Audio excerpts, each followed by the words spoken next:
Oh, or yeah. Yeah.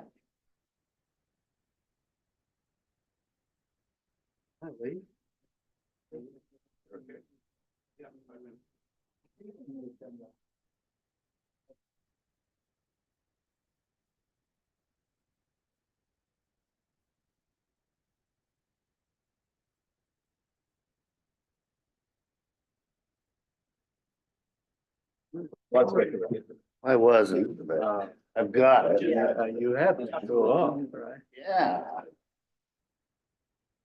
Aren't they gonna project everything?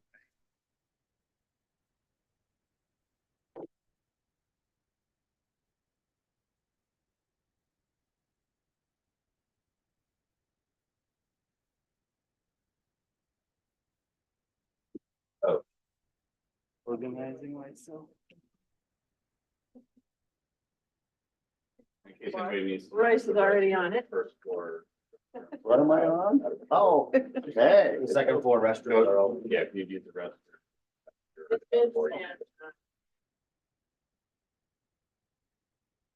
Ran out of everything. I've never She's almost seen open. the basement. Bathroom's right out. Oh, down there.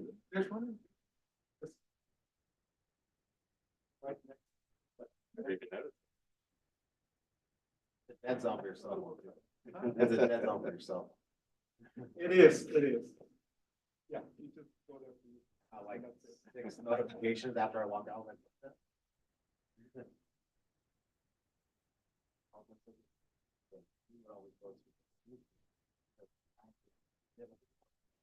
Oh, No fun. Dodger, dollar dog. Yeah, cause. Yeah. Like $6 extra for the one bar. Comes back. oh, okay.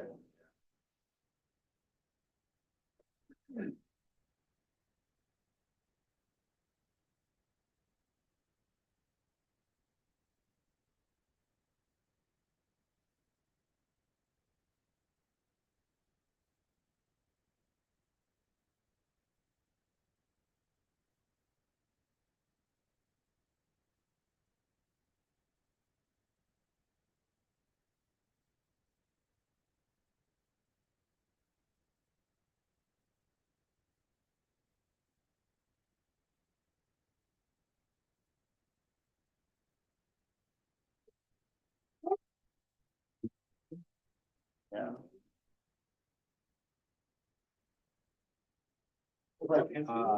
I like it running out.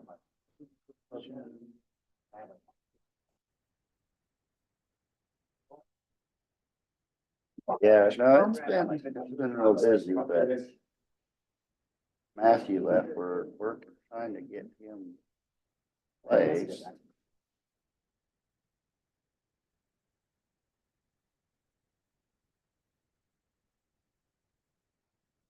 Up north, he told me where, it's north of the Bay Area, by Sonoma. So push it once, it stays on. I guess if you hold it, Some conservation group that owns a land. So when it's red, it.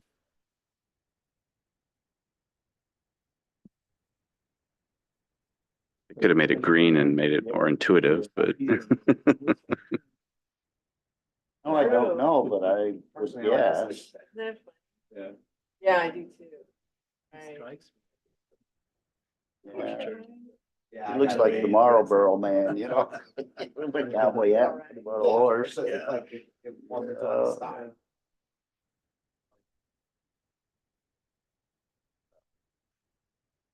Yeah, it's fine though. but you can directly. Oh, Yeah. definitely. Like,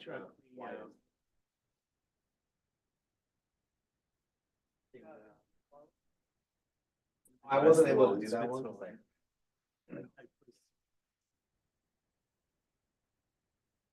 Oh, I just- See that guy,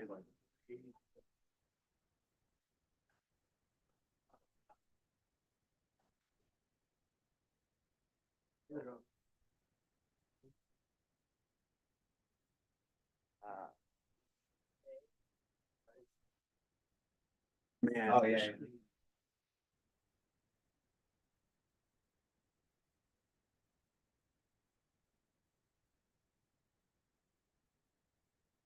I didn't realize that. Yeah, so because of, I don't know.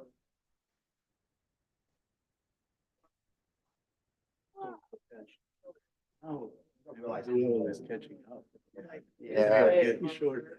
I do know, you go to like museums and see the uniforms during those eras and they're so tiny. It wouldn't fit me. Yeah. In fact, we got, the Confederate Air Force has a B-17 they fly around. I got to go and pour through the plane. And I'm thinking, you know, I'm watching the movies, you know, people are running back through the bomb bay and back to the back and this and that. I had to turn sideways. And I'm going, that movie's falling. Yeah, actually, I've been watching the show. Good morning, everybody. It's like we were ready to go online here. All right, thumbs up. Okay, very good. Good morning. It is 9:01 a.m. Today is February 8th, 2024. Welcome to the Agricultural Preserve Advisory Committee meeting. Can we go ahead and have roll call, please? Good morning. So we're going to start with Sergio Ricardo, Here, Stephanie Stark, Here. David Lackey. Here. Alex. Here. Royce Larson. Here, And we're all, Very good. We have a quorum. yeah. All right.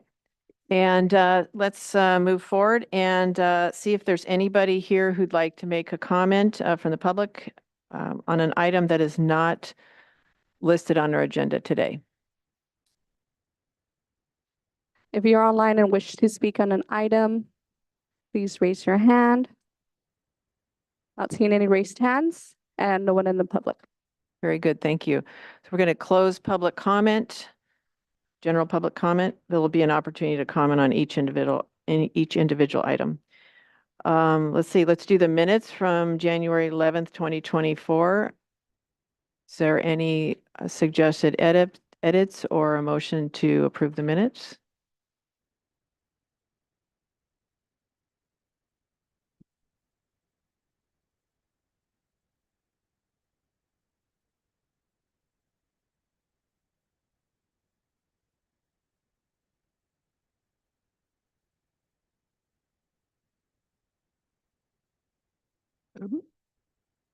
Madam Chair, it's just very minor on the section 7 reports of committee members. And again, this is very minor. There's a period, a replacement contract of the Stagliano property. Maybe it's not having a period there, which became effective so that it flows a little better. The sentence. Yeah, I see what you're saying. So we could just strike that period after property, lowercase w on W. which, and Yeah. that would be enough. Okay, very good. Correct. And that's it.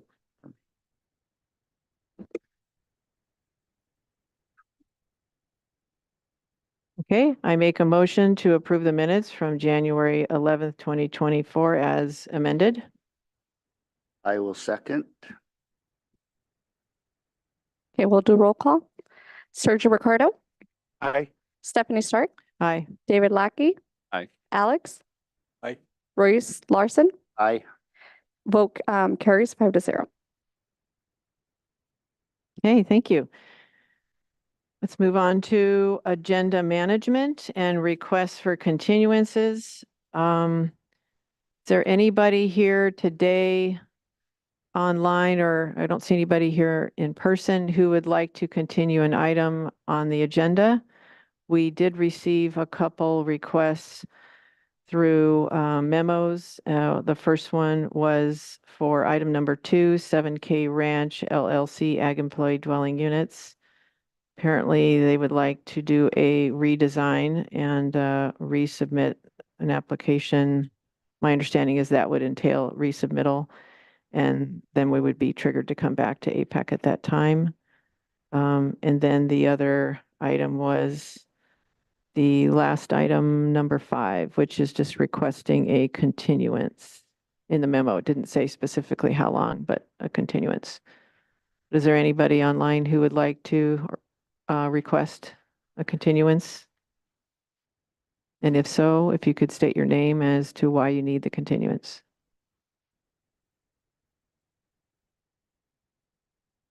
Not seeing anybody online trying to continue an item besides the ones that have been discussed already. Very good, thank you.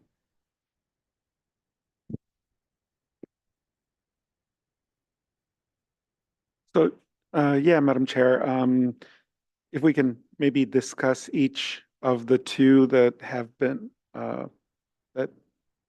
requested to be removed or continued. On number 2, I only have a question. I guess it's a question as to whether the committee should keep it for just to review consistency, or if it should be just removed. I don't have a particular preference for this particular case. I've reviewed some of the information already, but it's just my question. I don't know if something comes to our attention, this is the opportunity that we take as a committee to review consistency. So I'm just thinking if it never comes back, then we missed an opportunity to review consistency. So I guess my question to the committee is, do we keep it to review it for consistency only? Thank you, Sergio, for bringing that up. I just wanted to see if council who's here today, Tyler, if you had any comments on that? What was their request exactly? Was it to withdraw or to continue? Well, they're different. Yeah. Let's address that first one, which is 7K Ranch. That was a specific request to remove the item from, specifically it says, please remove item number 2 from the agenda, and that the project's applicants considering a redesign of the proposed project and wishes to return to APAC once a final design is decided upon. Until then, it's the applicant's request to have their item removed from all APAC agendas. Then I wouldn't discuss that one. That should be removed from the agenda. Okay, very good. And the second one is item number 5, and that one states just that they wanted additional time in order to provide necessary reports and information. We had already seen that item and actually discussed it at prior meetings. Just to add, Madam Chair, so on the item number 5, the very last line, they have the same statement to have their item removed from all APAC agendas. Oh, they do. Yeah, you're right.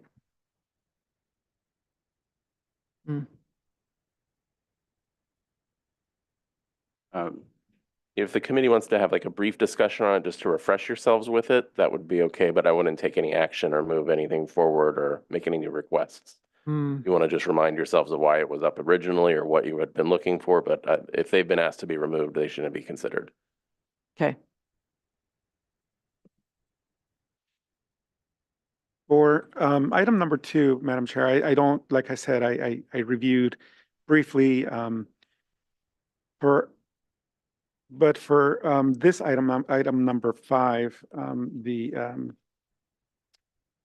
Ballard Ranch Winery item, I kind of remember discussing that they're inconsistent with the uniform rules. And I think, again, if we just remove it, then we miss the opportunity to review the consistency and make a determination on consistency. And so that is where I'm at. I wouldn't be in a position to just remove it altogether. I would prefer, at least for this item, to continue it and notice it, give notice to the property owner that we're reviewing consistency of the contract. And that would be my position on this one.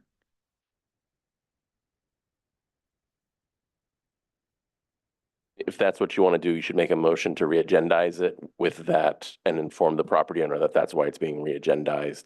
And you can add, in addition to what their request was to have it considered, APAC has moved to re-agendize it to look at it in light of lack of compliance.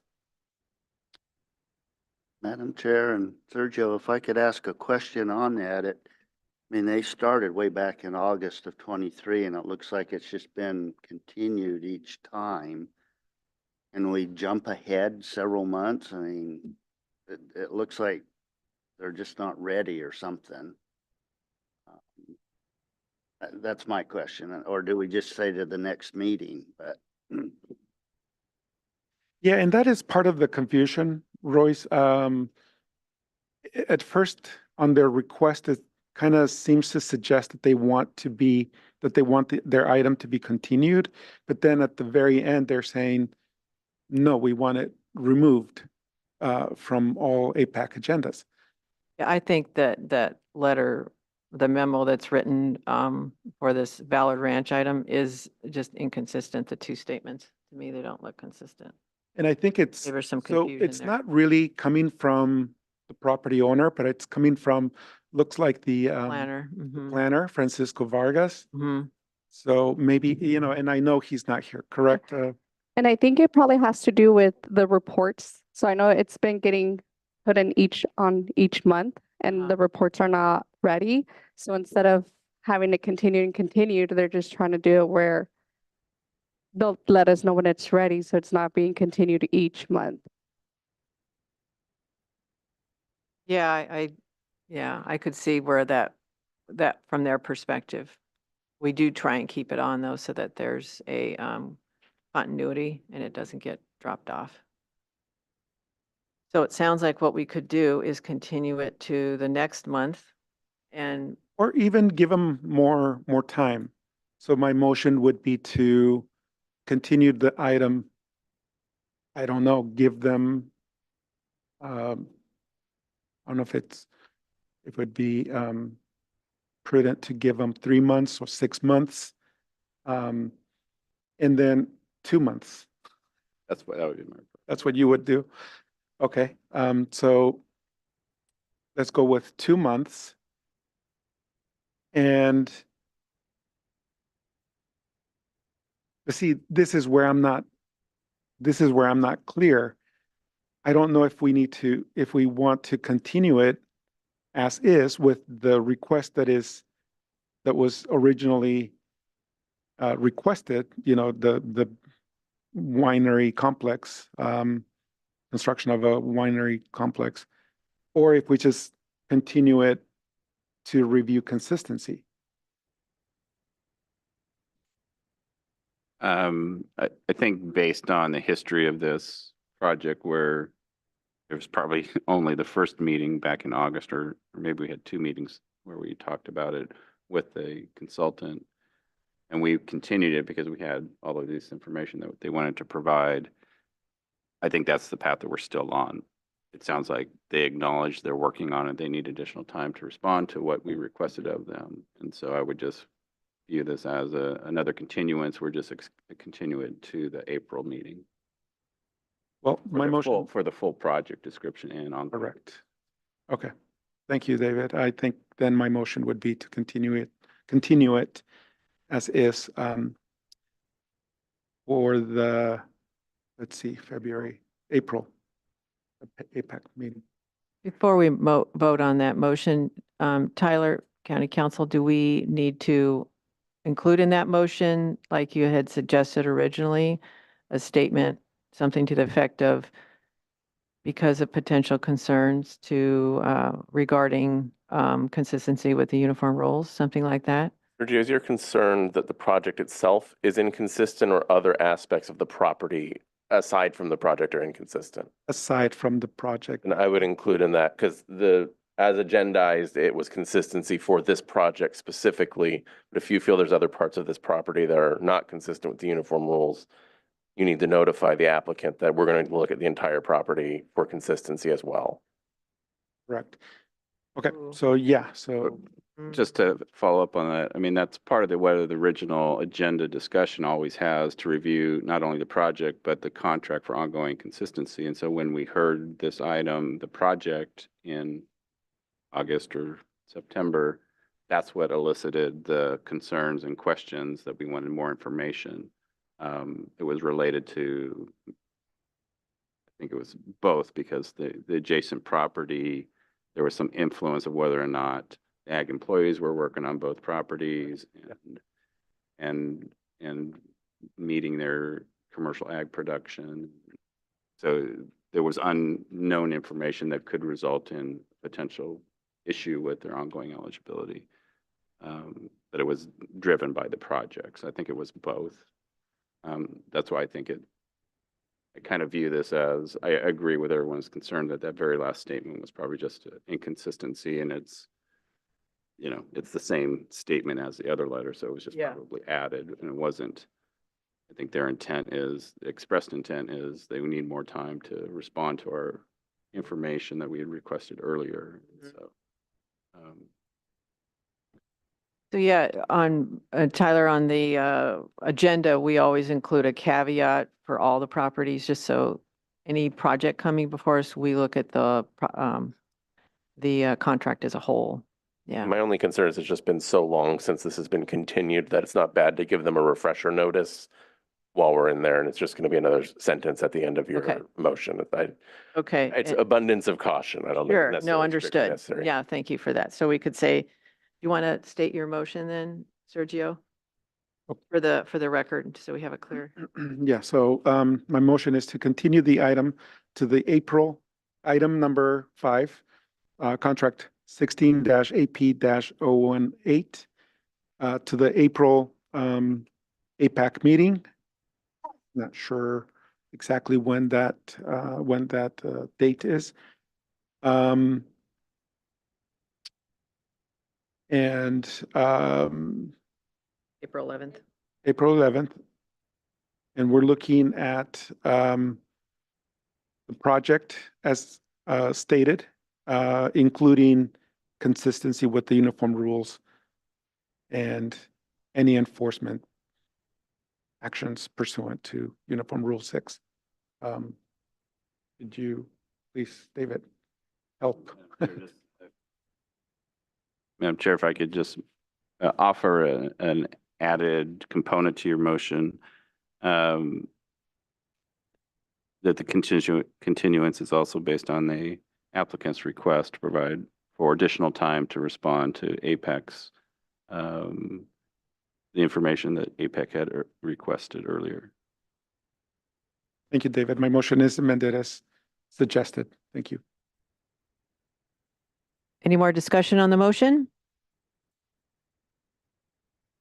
Okay, Do we have a second? before we make a motion or second the motion, just wanted to pause and see if there's anyone here who'd like to make public comment on this item.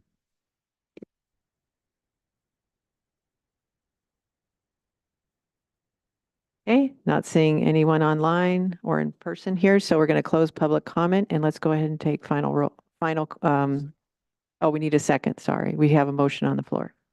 I'll second. We have a second. Roll call, please. Sergio Ricardo, Aye. Stephanie Stark, Aye. David Lackey. Aye. Alex. Aye. Royce Larson. Aye. Vote carries 5-0. 5-0. Thank you.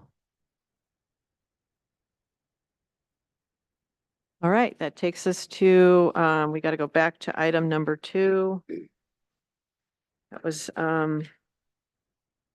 7K Ranch, and that was also a request to continue. So would someone like to make a motion Request to drop. or request to drop? Oh, do we need to make a motion to drop it from the agenda? Okay, So I think I would just add some, well, at least the way I view this one is it was first on our agenda on the January APEC meeting. And we didn't even discuss it. It was Mm-mm. requested for continuance at that time. So we haven't even, I mean, maybe on our own, looking at it individually, members may have noticed something, but we haven't in a hearing format looked at this project to determine if there were some ongoing eligibility issues. And so I think there's a distinction between that. It's almost like we haven't even considered it. So I don't have any issues with dropping this item from the agenda. I think that's consistent with the way that we've viewed kind of past projects like this where we haven't really reviewed it yet and there's a change in the project. yes, and also my understanding is if they do a redesign, they'll be resubmitting an application as well. So it gives us an opportunity when they do resubmit, it would go to this committee as an agendized item. And then wanted to see if there's any public comment on this item before we make a motion or discuss further. Not seeing anybody online and no one in the audience. Okay, very good. Thank you. Close public comment. I'll make a motion that APAC drop from the agenda item number 2, 7K Ranch LLC Ag Employee Dwelling Units. That's it. Is there a second? Second. Okay, And we'll do a roll call. Sergio Ricardo. Aye. Stephanie Stark. aye. David Lackey. Aye. Alex. Aye. Royce Larson. Aye. Vote carries 5-0 to drop the item from the agenda. Okay, thank you very much. All right, so on to continued items. Our first item today is the Jimenez Trust Residential Addition and Grading. And we have, let's see, Veronica King is the planner on this. I don't know if she's with us today. Terrific. Thank you, Veronica, for coming. And this is contract number 70AP154, case number 23 LUP239. And this is for a request of Manuel Jimenez, owner of the property, regarding additions totaling 1,922 square feet. And there's a single family dwelling requested, and there's also a road involved. So if either Veronica or a representative from the project could provide us with the summary and get us started, please. Hi, this is Veronica. I was hoping that the applicant would make a presentation, but I'm not seeing them on. It would be either Marta or is it Manuel? Are they in person by chance? Oh, yay. Hi, Martha's Marta. online. It looks like she's raising her hand. Okay, great. Okay, I am available for questions. Okay. But I'll be more in the background. I was hoping that they would present the project themselves. So Very I'll let good. Marta take it from here. Okay. Welcome, Marta Reynoso. Are you able to do a presentation for us on the project? Get us oriented?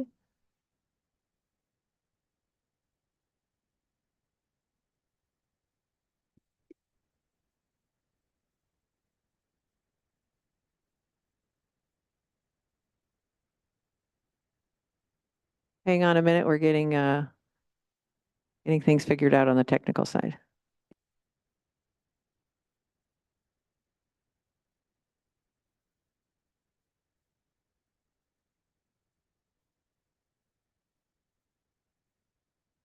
Martha, can you hear Hello? us? Oh, there she is. I can hear you. Hello? Hello? Perfect. You're coming through good.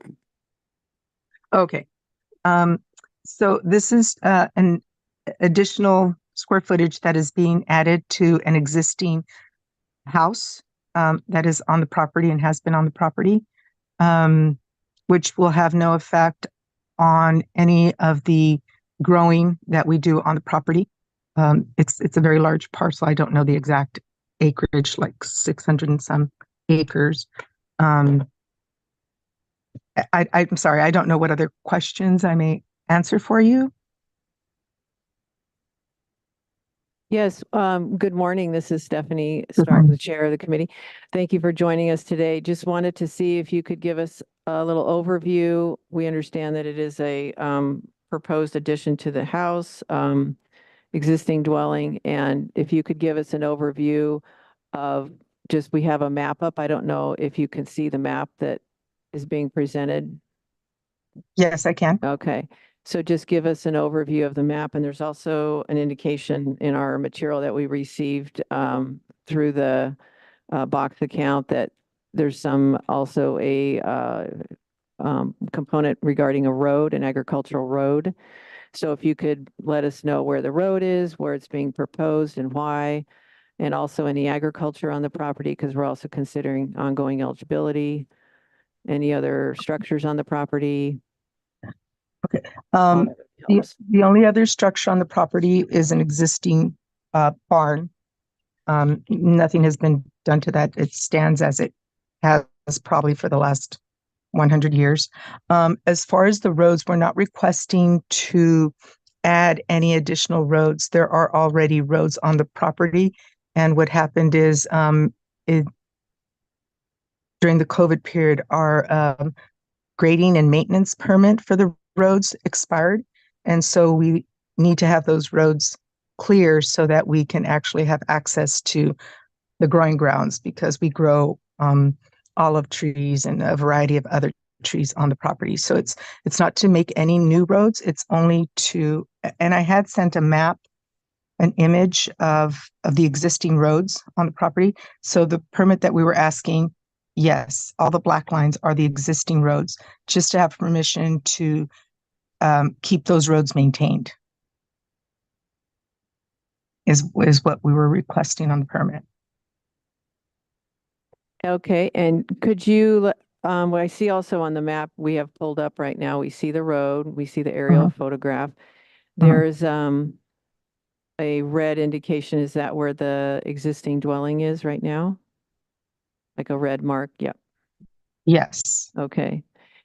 And the agriculture on the property? You said were olive trees? We have oak trees, olive trees, some sycamore trees, and they are located, if you see to the left of the principal dwelling, like, yes, all those areas that are kind of sketched in. That, and then the bigger area to the left. And then, I don't know, I was pretty sure I had sent in a more recent Google map that showed on Google Map, you could actually see the lines of trees that are over more or less where your arrow is, and then going up along the screen.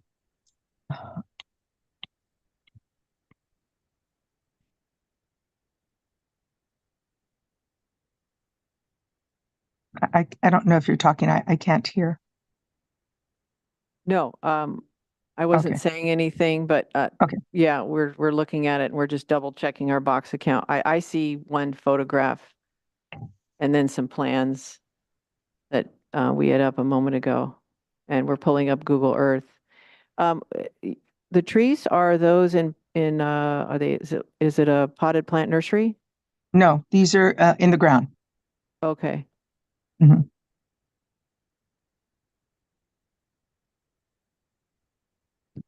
Marta, this is Sergio with the assessor's office. Yes. Did you receive the most recent questionnaire from the county? Because we haven't received the questionnaire for the last 10 years. And so we don't know exactly how many acres, what kind of trees. You've stated, I think on the application, that there's 125 acres of orchard.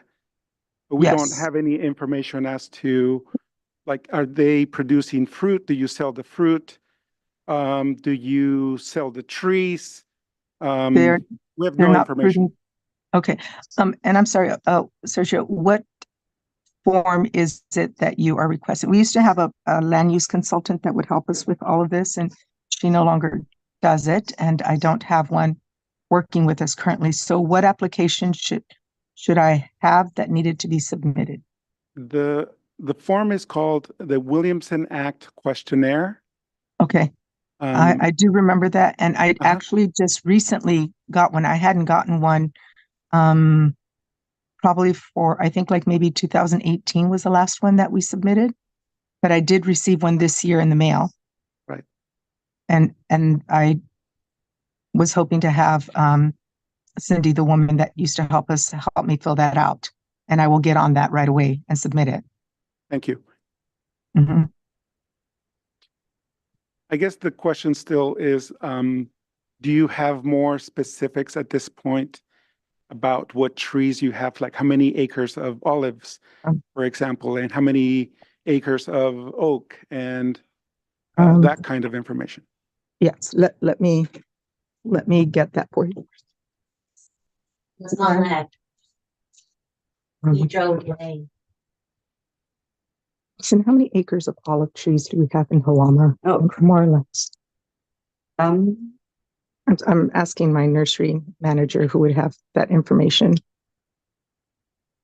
And do you sell the olive, the fruit, or? 20 acres. No, we do not sell the fruit of the olives.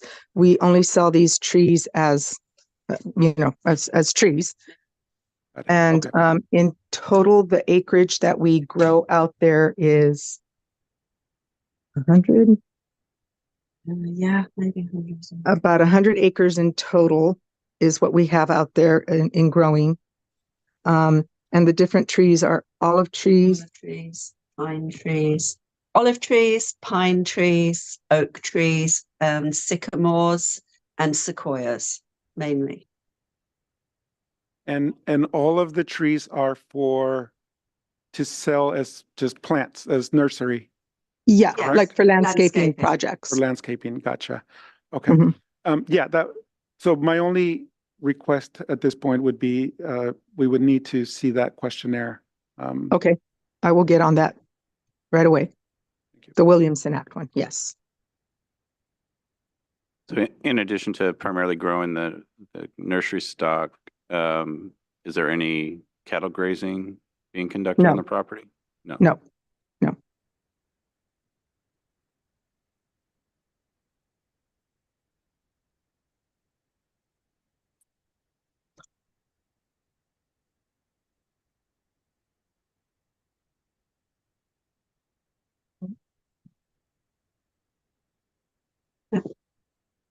I'm just going to pause for a moment, any discussion from our committee, and see if there's anyone here from the public who'd like to speak on this item. Okay.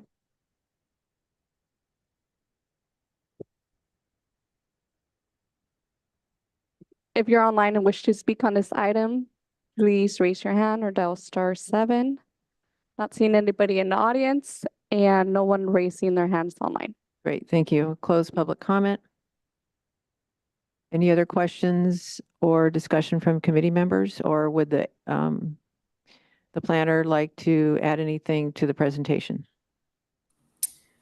Hi, this is Veronica again. I don't have that much to add, but that's mainly because what you're looking at is the initial submittal from the applicant. I provided an initial feedback letter requesting certain items that I imagine APAC would be interested in seeing, such as like the total productive acreage, and other items like, existing development on the lot, clear depiction of the residential and ag uses on the lot, because as you can see, it's a little bit like bare bones as far as the site plan goes. If we need to come back with more information, that's kind of what I anticipated anyway. We just wanted to see what information you guys would need in order to find the project consistent with the uniform rules. So if there's information missing that's expected, we will make sure to provide that in the next round of review. That's all I have. Thank you, Veronica. And Royce, did you have something you'd like to I say? have a question on Yes. since there's no grazing on the property, there's a little over 500 acres without their nursery stock and stuff. Is that just open space or is there some other kind of use on it? There's no other use. A large portion of that property is just mountainous areas. Some of them are even inaccessible. Thank you.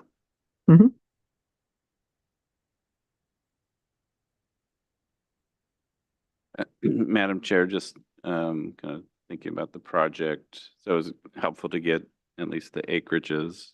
So because of the size of this property, the 678 acres, and they're not doing grazing, you know, our rules basically just say you have to be doing something else. And obviously, you know, there's over 100 acres of nursery stock that they have planted of different trees that they are actively selling. So as far as commercial ag production, I think that's fine. And then as far as the non-ag development, even though we don't have an exact calculation, looking at where it's located, it looks like it doesn't raise any issues with the 2-acre envelope allowance.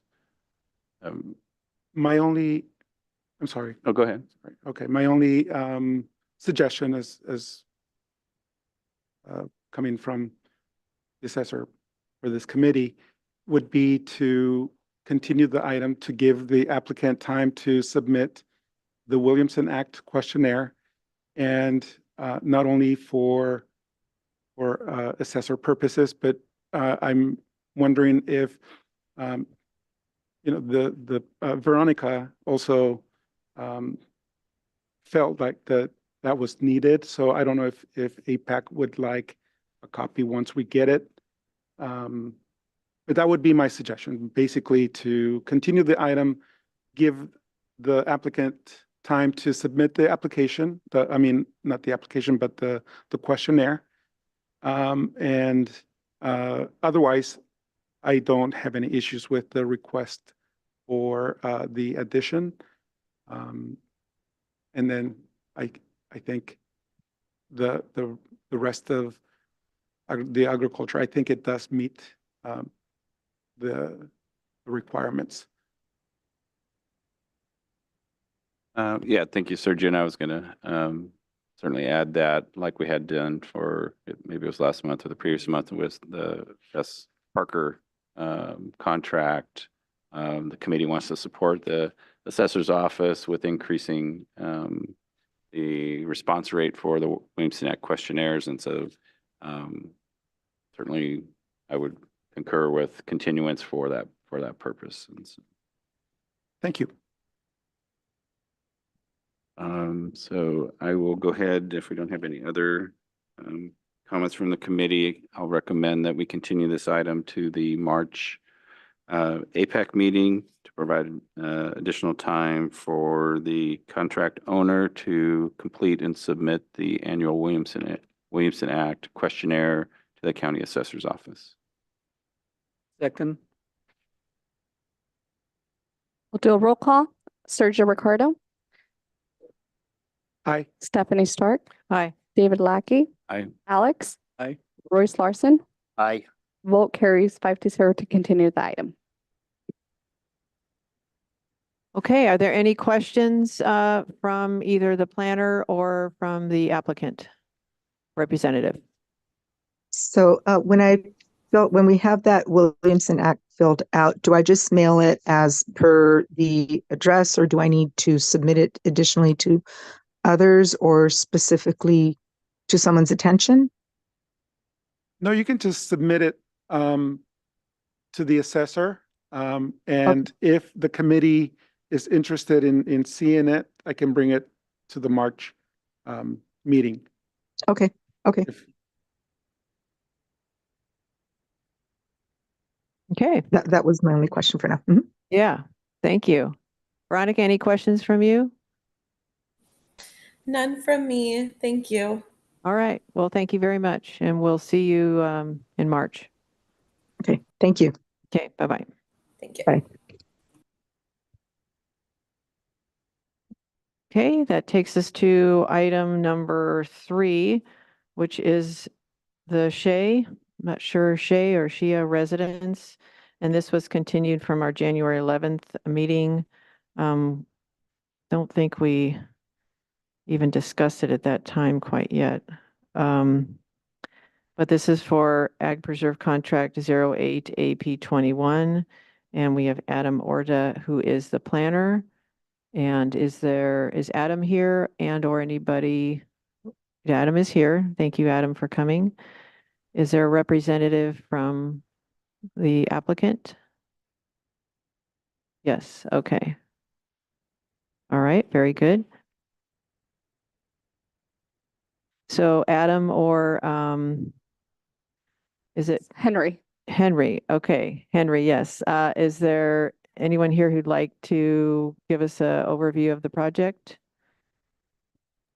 And I think actually last month, yes, Yeah, we I did. can- That's right. I'm looking at this. I remember that. Correct. It was Henry that came last month as well. And in our packet, you did provide us information about the ag employee duties. We also have a couple W-2s. I remember seeing that. And also acreages and a map of the existing ag on the property. Yes. So we do have quite a bit in our packet, and I think David's pulling it up right now. Or I think sorry, Teresa is. Okay. And that's the W-2s that's in the packets. Henry, would you like to provide us with an update on what you've submitted? Sure. I think the main item that is new is the file. It's called the 4010 Via Rancheros narrative. And that the main issue last time was the justification for converting the existing single family house into an ag employee dwelling. And so this narrative describes what goes on the ranch and the current employment situation, including the two employees, Alejandro and Arturo, and then how in the future the existing single family house would be used as an ag employee dwelling. And in summary, what would happen is that it would be used to put up hands during harvest season. Harvest season typically takes a month, I think the owner said, and they would be put up in the existing in that house during that time. So I have a question about that. How would that structure be utilized the remaining part of the year when you're not harvesting walnuts? Well, the original plan was that the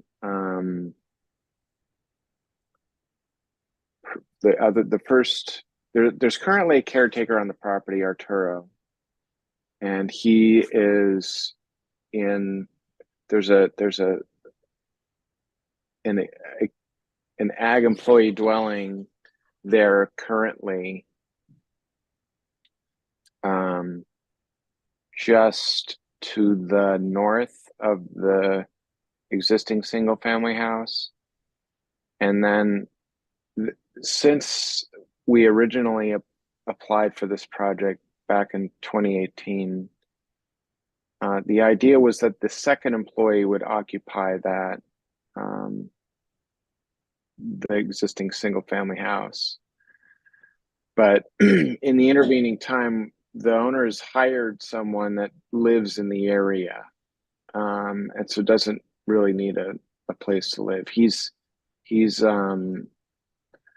Arturo is more or less kind of the overall caretaker, and then Alejandro, who lives in the area but doesn't live on the property, is mainly attends to the walnut orchard, and he's able to do that and live in his current house. so that's why the plan in this case is changed. The need for the dwelling is primarily during harvest season. So there really isn't a plan for the remaining time of the year for that house. Okay, thank you. Sure.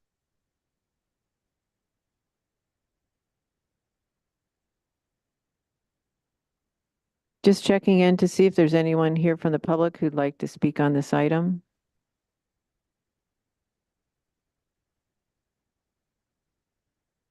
We do not have anybody online and no one in the public that wants to do a public comment. Okay, thank you. Close public comment. I had some questions on your list, item 2 and 3. So 2 is 2 acres of residential ornamental plants. And number 3 is 3 acres of fruit, berries, grains, and vegetables.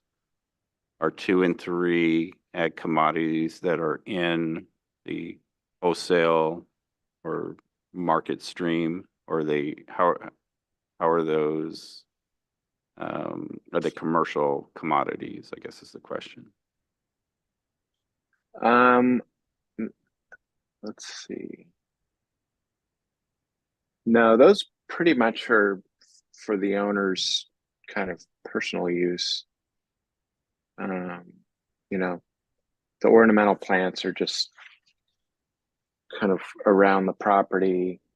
And then the fruits, grains, etc. Those actually, I would have to ask the owner. I don't think that they are commercial products. I guess maybe also on 5, I mean, are those horses, are those animals relate, you know, are they personal? The goats are the main thing. The goats help basically clear the orchard, keep it clean.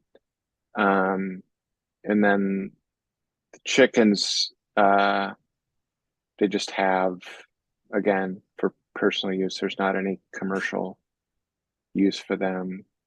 I don't think they sell eggs. And the horses, are those for the ag operation or are those personal? Yeah, Arturo uses those primarily, and Alejandro might as well. Actually, I'm not sure, but I know Arturo does, and he attends to them as well. And then the owners use the horses as well. So they're sort of helpful for getting around the orchard.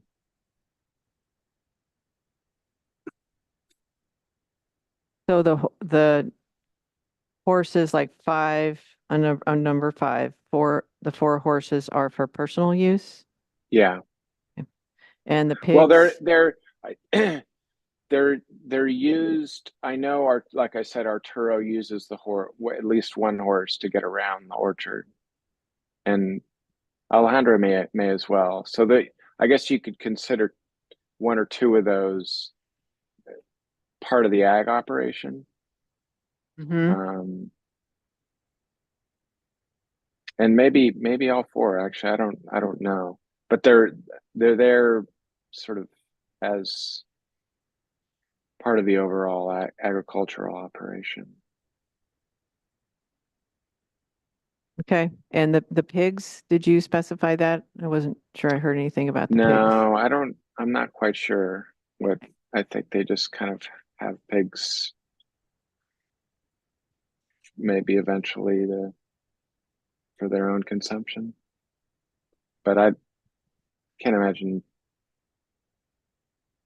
Well, actually, I should find out about that too. They might have a function.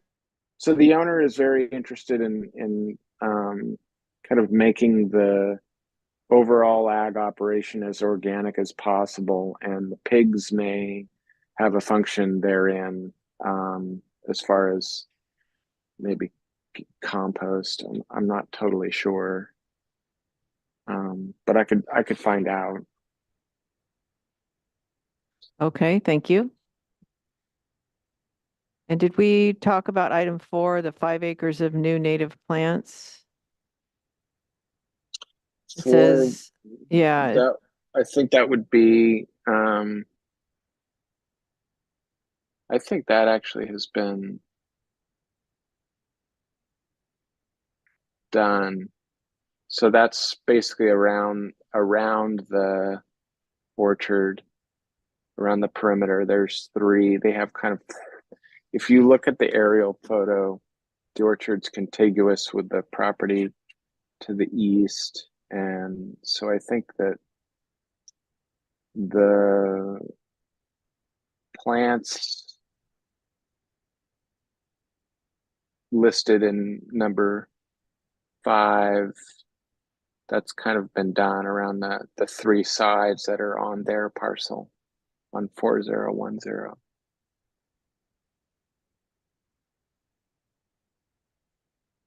so they're planted. I think, yeah, I It believe just says so. here that it's used as honeybee pollen. So Yeah, are they used for pollination, or are there bees on the property? Commercial bees? no, there are not commercial bees. Okay.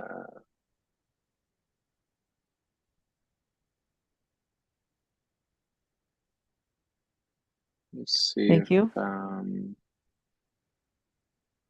don't think there are, I don't think there's a beehive there anyway that they,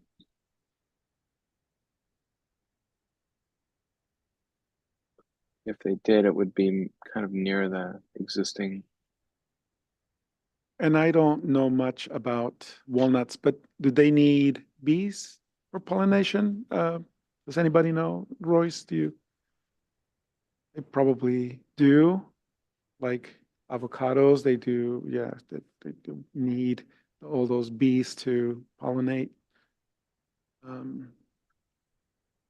Because then I would see the need to have all those bees around the orchard.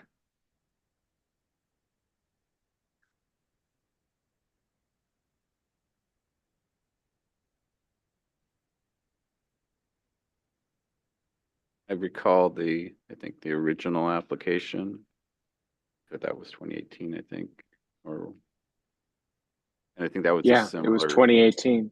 right? And I think that was one of the similar concerns is the duties to, of having a second ag employee dwelling.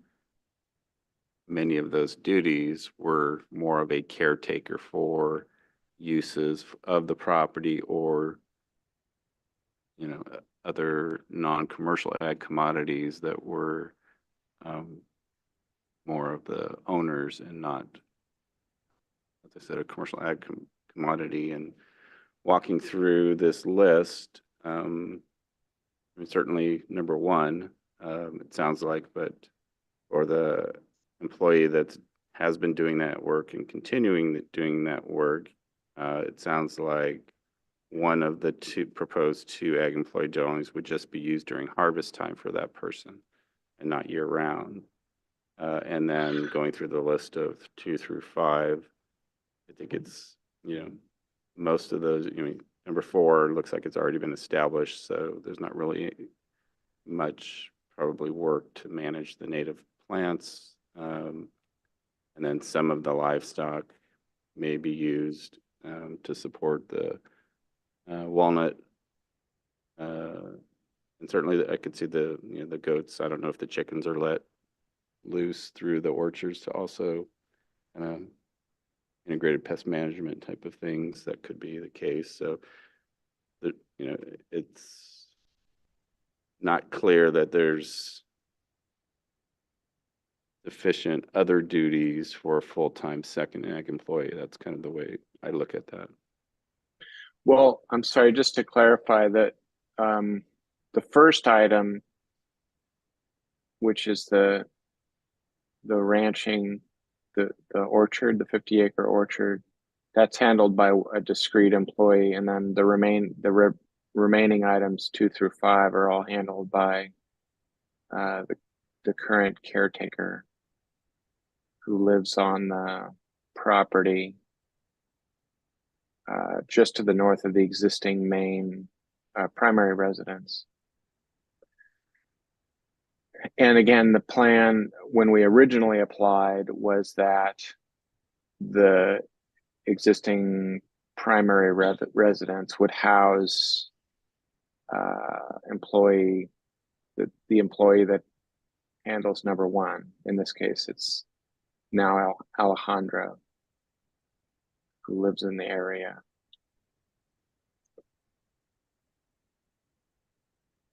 So that was the original proposal. Is that still the case? Well, if Alejandro became unavailable, I think it would go back to that. But currently, since Alejandro handles that and lives nearby, the primary need for additional workers really is during the harvest season.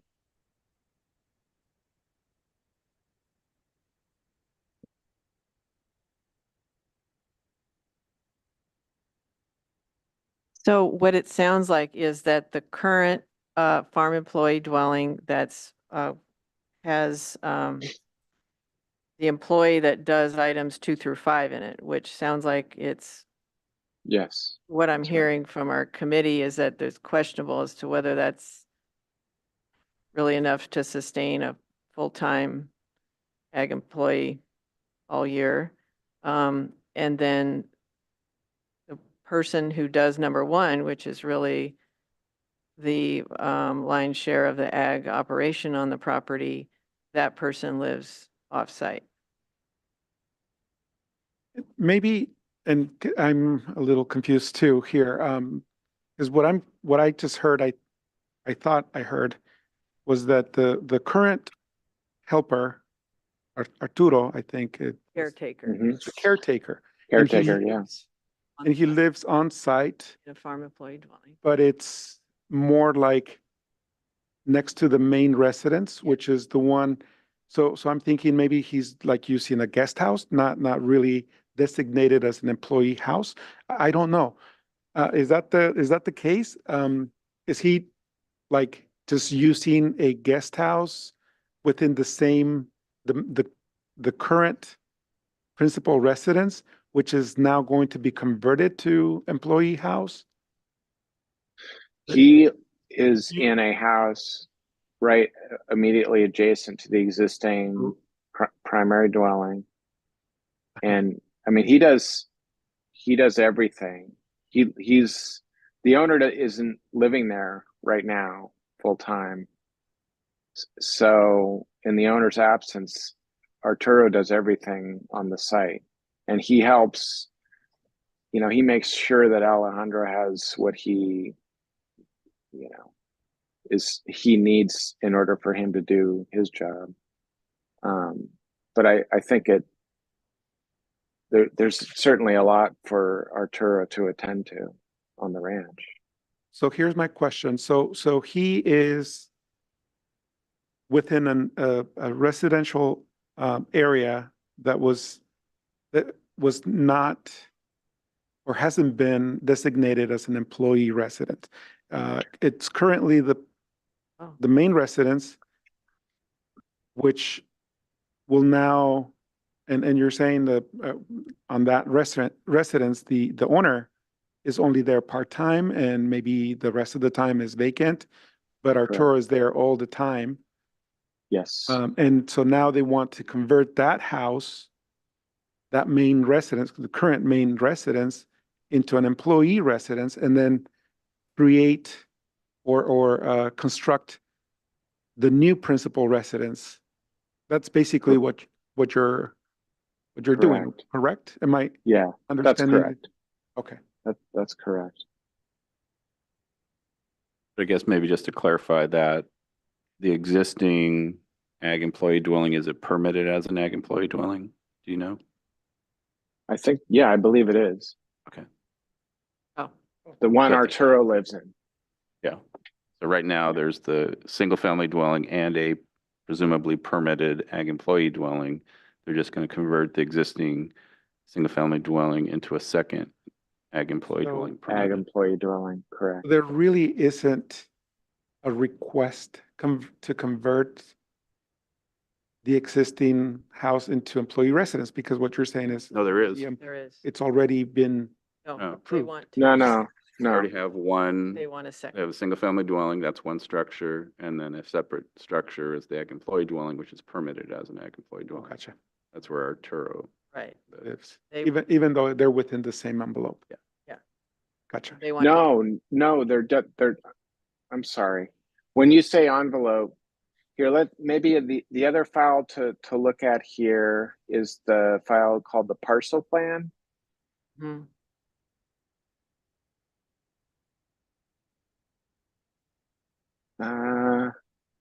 There's another one that's kind of a better drawing. It's just called parcel plan.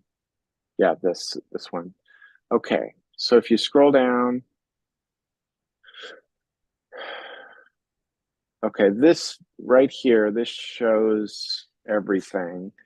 You can see the envelope for the proposed structure is. Oh, can you zoom in a little? Sorry to interrupt you. We were just trying to get it zoomed in so we could see it a little more That's okay. detail. Yeah. Thank you. So the proposed envelope is sort of has that dashed line. Yeah, the arrow was just there, and that's where the new residence is proposed. Mr. Henry, 1 second. If it would be easier, you could possibly annotate with the zoom feature. You can draw in any shape you would like in there to more easily describe what you were saying.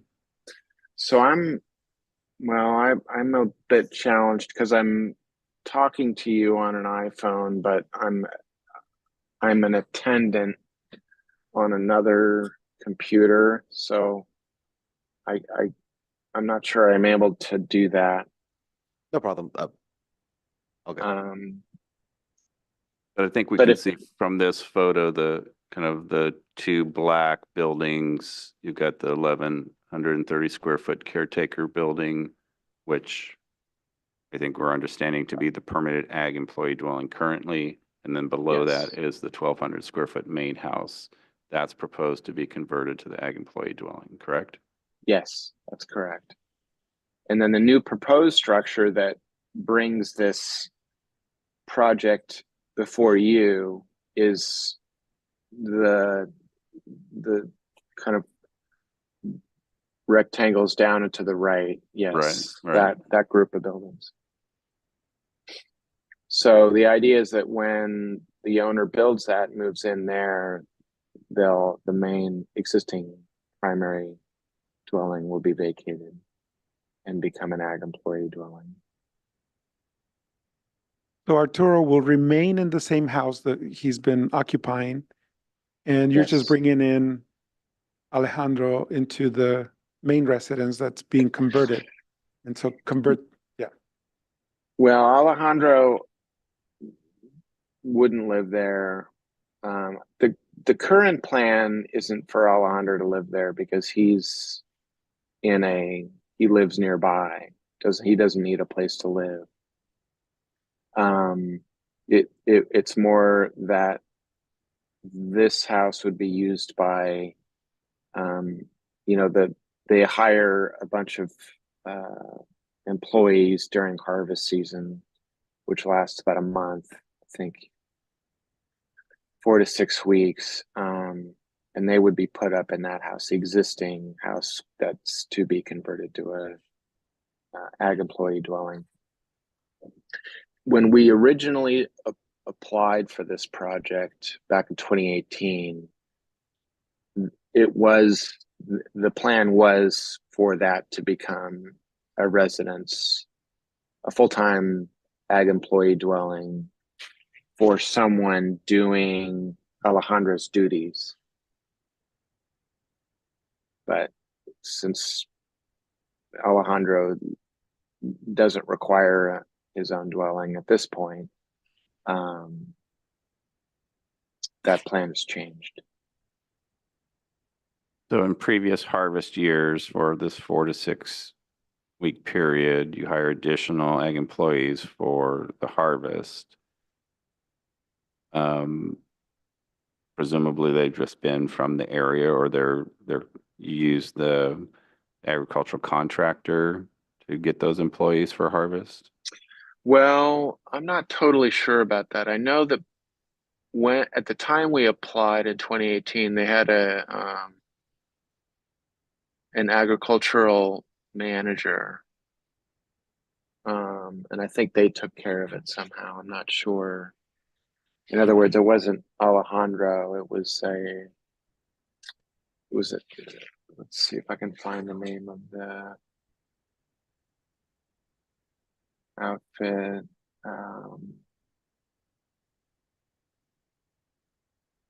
Let's see, Jose Bear of Oso Ag LLC. He was kind of contracted to take care of everything. And what's different now from that is that the owners is kind of more involved in the day-to-day, and he works directly with Alejandro. I mean, to the degree that the owner can be and not be living there full time, he works more closely with Alejandro than was the case back in 2018 when they had an orchard manager.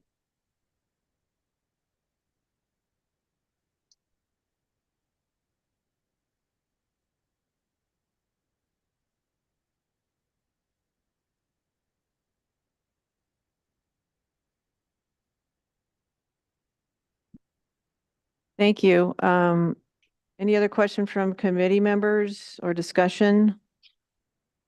I'm looking at this as I have a hard time justifying a second farm employee dwelling or ag employee dwelling.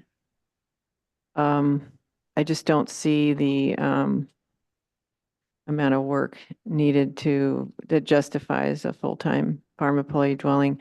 And then I do have concerns about that, even the existing dwelling that it just sounds like the person, I don't know what level of detailed planning development oversees this kind of thing, but it just seems like it is in fact a caretaker in there that may not be doing, like the person that does most of the work to oversee the ag operation, which is the commercial walnut operation, is living off site. That's my understanding, and those are my thoughts. Madam Chair, if I could ask, this agenda is for parcel 1, is that correct? So parcel 2 that's showing up there, there's a whole nother residence over there in that. Is that not part of this agenda? That's not part of this. That's a separate property. Okay.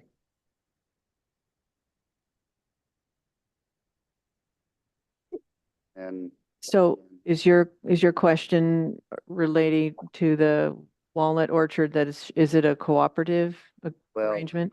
part of it is they're requesting a new residence. Yeah. And to make the current one a ag employee and then build a new one. And to me, I agree with you. Is there a demonstrated need for that? Mm-hmm. Two, a lot of questions about that livestock. Are they really needed? What they have up there? And I can see the goats being the weed eaters and things. Walnuts, maybe some certification there that they're mostly self-pollinating, but maybe the bees help. You know, some kind of documentation showing they really do help, thus justifying that 5 acres of bee habitat they've planted. And I don't know, there's several things there.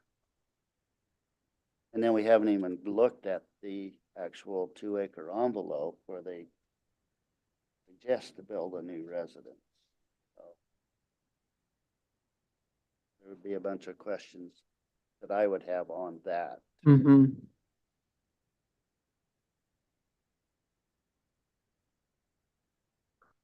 I'm sorry, the 2 acre envelope for the new proposed single family house? Right, there's, the dotted line you have around that, in this particular map. Mm-hmm. Water tanks are way off site. They would need to be included in that 2 acre. A road getting to that house would be included in that 2 acre area, and probably some other features that we need to understand better. So There's a set of drawings, I think it's called New Plans, that shows in more detail what's proposed.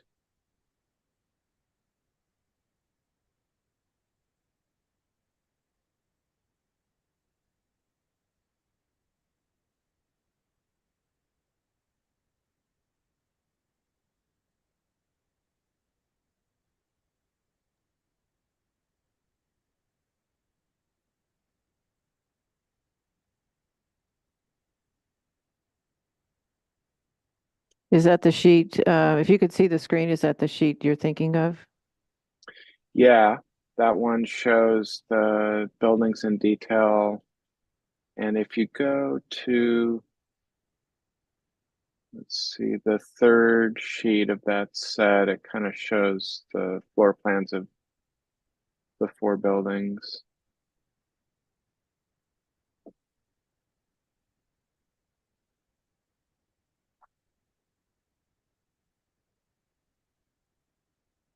Yeah, so the view on the right shows kind of the roof plans, and then view on the left shows the floor plans.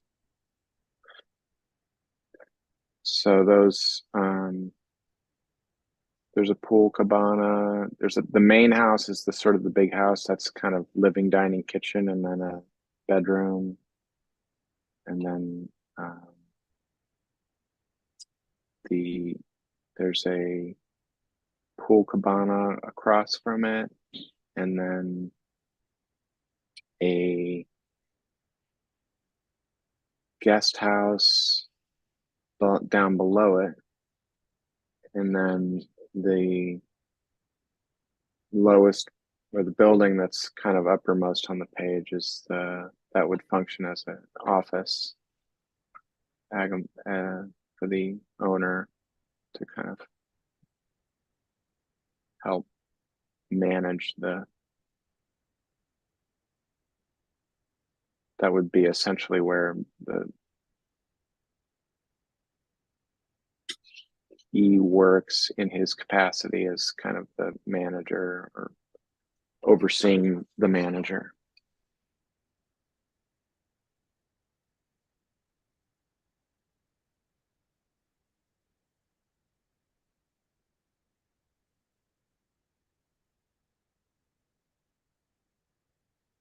Thank you for that input. I had asked our staff if we could pull up a Google map of just the image of the property in its entirety.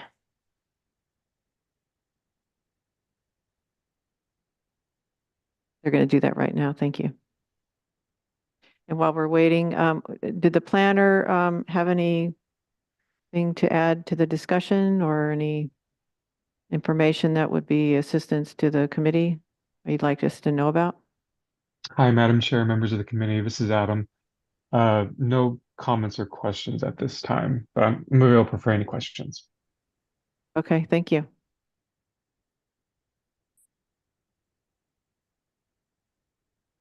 Okay.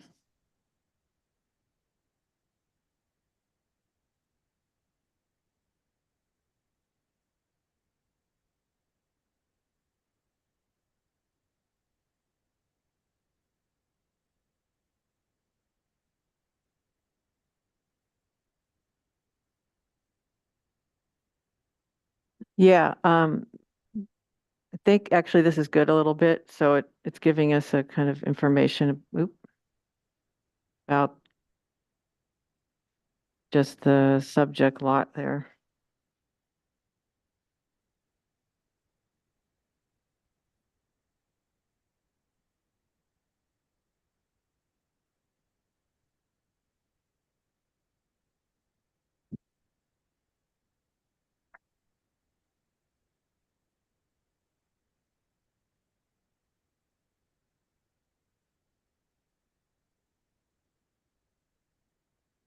So I think one of the Royce's questions, I mean, just looking at the aerial, you can kind of see where the walnuts are, and then kind of to the south, you've got the kind of perimeter road that leads up to where the non-ag development envelope is proposed to be for the new single-family residence, kind of at that point. So most of that road, it looks like it'd be dual use because it does provide access to the walnuts. But their proposed triangle is a whole bunch of feet inside of that area there.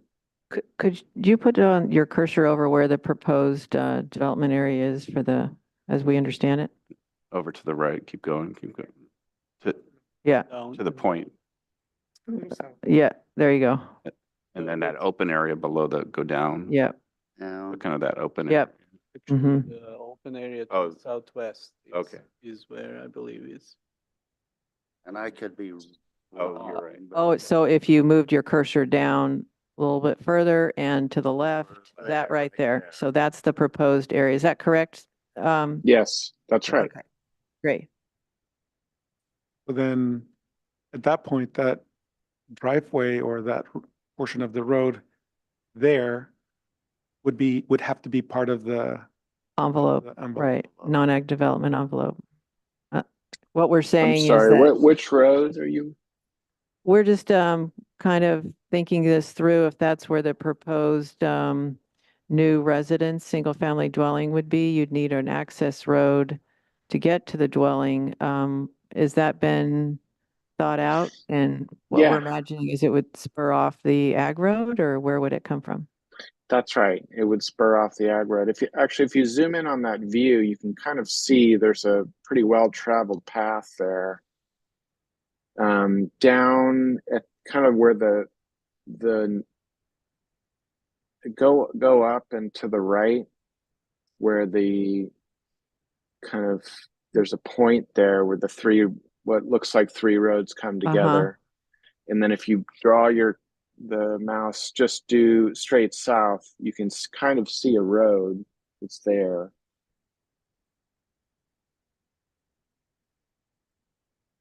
I don't know if you can see that or not. Yeah, we can see that.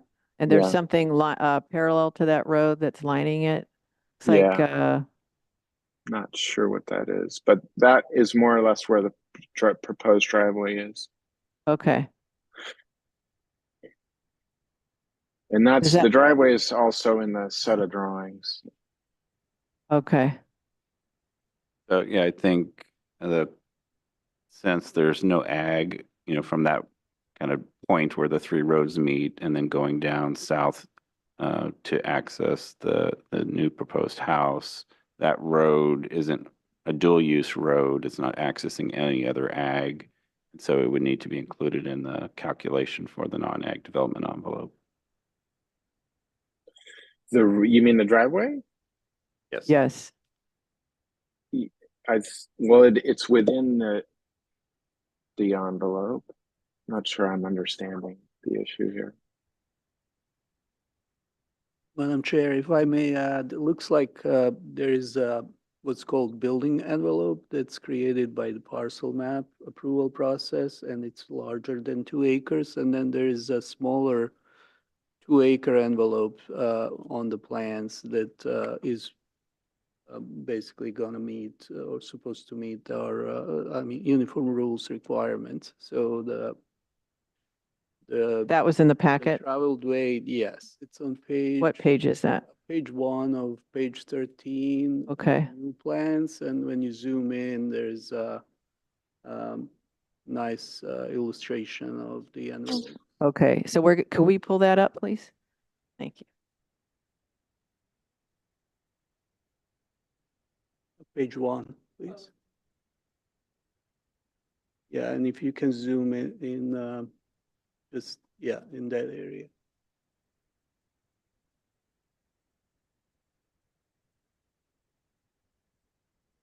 Just hit plus a few times.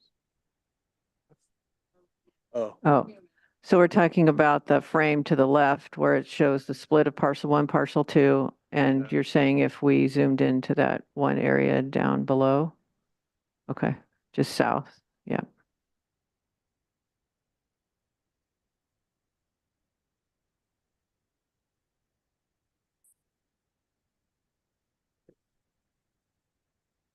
Oh, different page, yeah, page 1. There you go. So if you could zoom in, yeah, to that bottom left area, yeah, yeah. Is this what you were talking about, Yes. Alex? Okay, good. If we So you can, see the two envelopes basically, or the 2-acre envelope is contained within the larger envelope that contains also the traveled way. So what we are talking about 2-acre envelope is that area to the west. Trying, yeah. Yeah. Triangle. And then everything farther to the east within the dash area is the parcel map development on the continuation of the rest of the parcel map. I believe so. Yeah, that's how it's labeled here.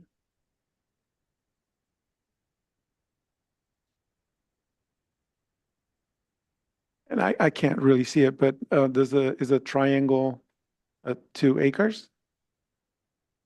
I saw somewhere it was like 1.7. Yeah, and it makes a triangle because that's the parcel line there? Yeah, It's not a parcel line. It's just Oh, 2-acre building envelope Yeah. labeled as Oh. such. this is the property line. Yeah.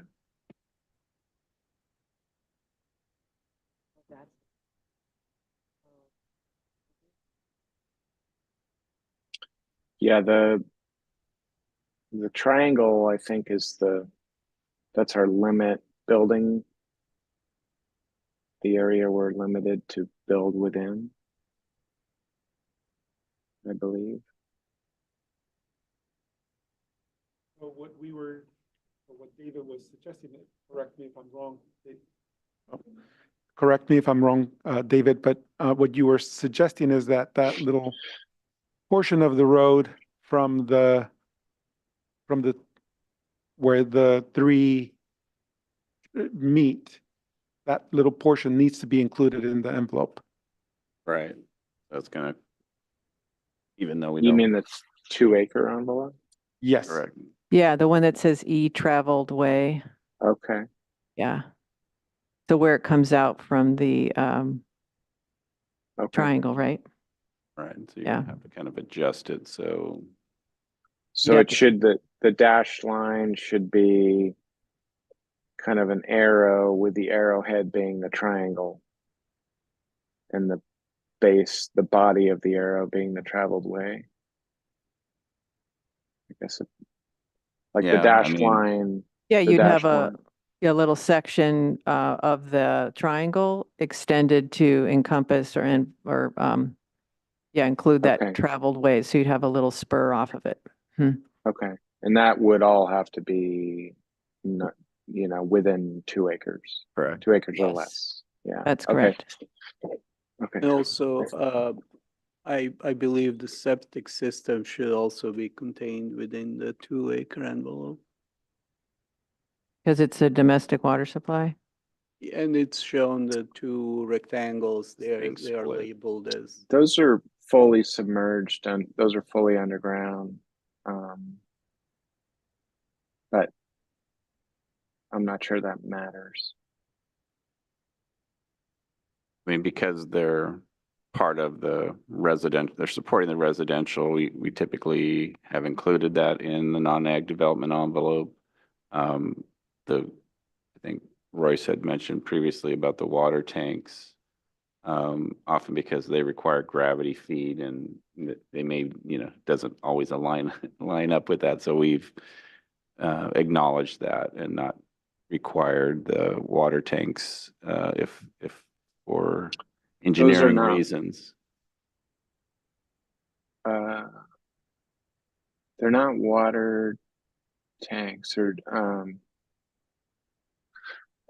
they're actually it's a septic. The septic system is underground. I mean, in other words, you wouldn't see them if you were looking at this from like an aerial view. Maybe if I dashed them, that would be better. I guess I don't know if that matters though. Like even if they're underground, they have to be within the 2-acre envelope. For the septic system, yes, but Okay. maybe there aren't any, so there are not any proposed above ground water tanks for the property? No. Okay. So yeah, just going back to the envelope, as we were saying, include in that polygon the septic tank location, and then you'll have to the driveway. you'll have to stretch it to the east to incorporate the Okay. traveled way driveway. Okay. And that all has to be within presumably because I think this was, I don't know if this was established by the assessor or kind of approved by the assessor. Yeah, the 2 acre that we're talking about is specific to the uniform roles in ag preserve contracted lands. So your non-agricultural development envelope that includes the house, any personal uses, has to be within a 2 acre envelope Okay. or less. And then do you know what I should know this myself, but that larger dashed line, that built one identified as the building envelope that goes all the way down to and includes part of the road. Yeah, I Is think that that- was it was just when typically when you're creating a parcel map, you have, a general location of a development envelope for looking at, where uses may occur and considering, potential impacts and things. And so that's really the rest of that dash line, that's what is from the original parcel map. So that for our purposes, we're not concerned about that line. It's just depicting a polygon that includes all of the proposed, with your application, all of the proposed residential and support uses, the guest house and the driveway, and any lawn area, landscaping area, all of that. Okay. Okay, so I'll revise that to show the septic fully inside and including the driveway.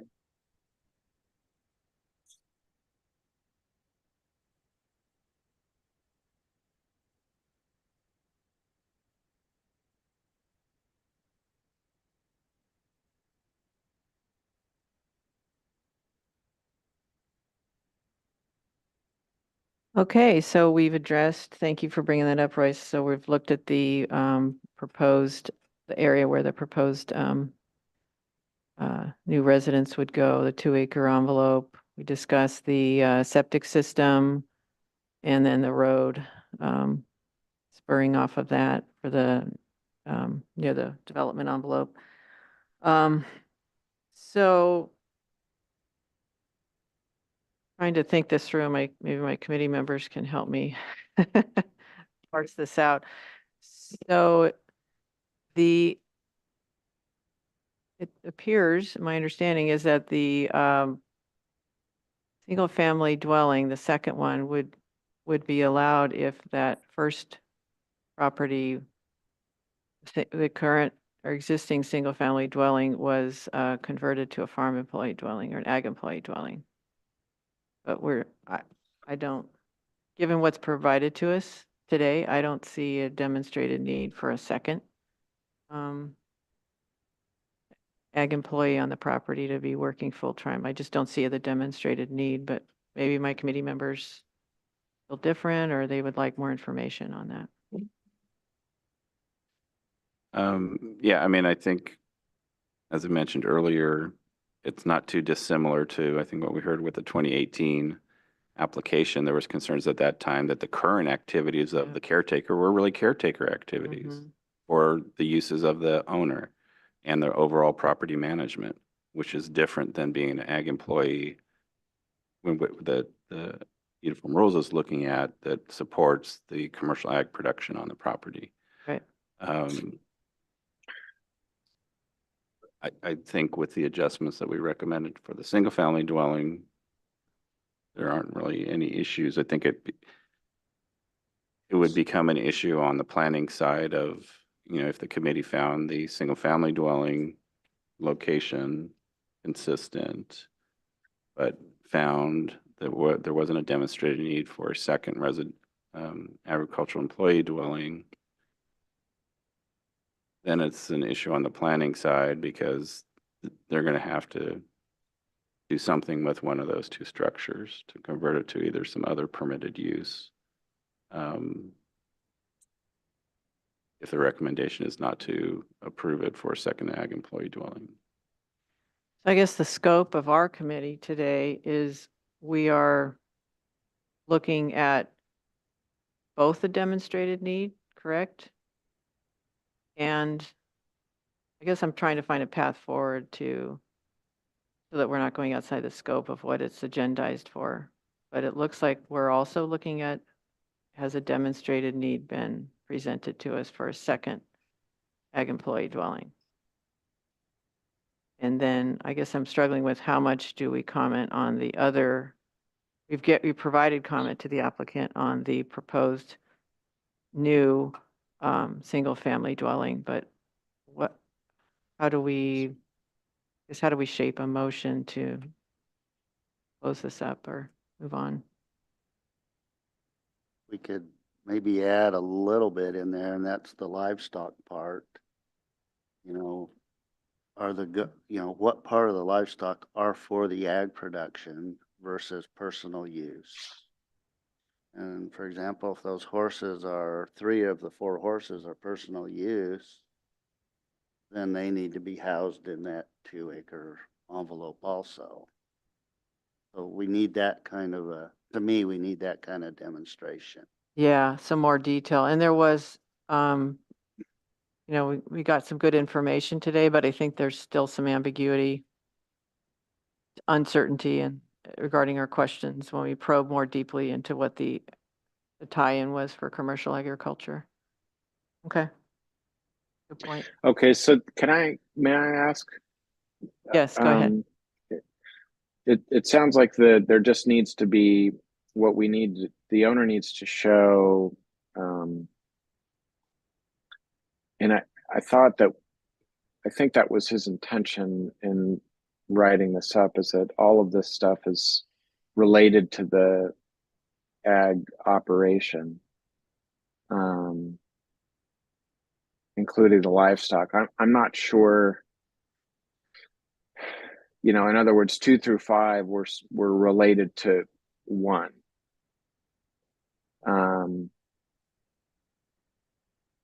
But it would probably be better for the owner himself to be able to describe how that is. Well, certainly if there was additional information on 3, I mean, the 3 acres of fruit, berries, and grains and vegetables, those look like they could be commercial ag commodities, but are they? I mean, are they being sold? Well, I think I do think that is, I think there was a plan to do that in the future. It's not happening now, but he does want to sell more products locally, I think he said. So it would probably be better for him to. I mean, certainly we I think you've heard the concerns from the committee of even these list of uses. I mean, 1, I think on its own, yes, that's legitimate commercial ag, an ag employee to support that, but as currently, or even as being proposed, it would be for a 4 to 6 week period per year. And for 2 through 5, those are primarily the responsibilities of the current caretaker. And the concern is that the question is most of those uses either maybe just tangentially support the overall commercial ag production, but may I be think more aligned with the personal use activities of managing the whole property. Yeah, I think I just didn't describe it correctly, if that's your impression. Again, this document, all items 2 through 5, as far as the owner's concerned, are related to item 1. So I just have to get a better description of how they relate or are themselves discrete. Yes, and not just how Uh, they interrelate, but how they um transform into an activity that would ultimately require a person to be living on the property. I mean, that's what we're looking at too. That's Okay. the main crux of it. Isn't just what's on there, but how do those activities that pertain to 2 through 5, what about those require that the person be living on site on the property? Because we're looking, what's being proposed is there's one existing, but they're looking for a second farm employee dwelling. And to say that the second farm employee dwelling would be only for certain times of the year, that's just a stretch in my mind to allow a full-time farm employee dwelling for just a portion of the year it's being used. Does that make sense? That nuance? Yeah, so we need to demonstrate the need for a full-time. Yeah. And then, The yeah, person living there doing something that requires their full-time Right. presence. Yeah, and I think what we have is a good start, but I think we just need more detail.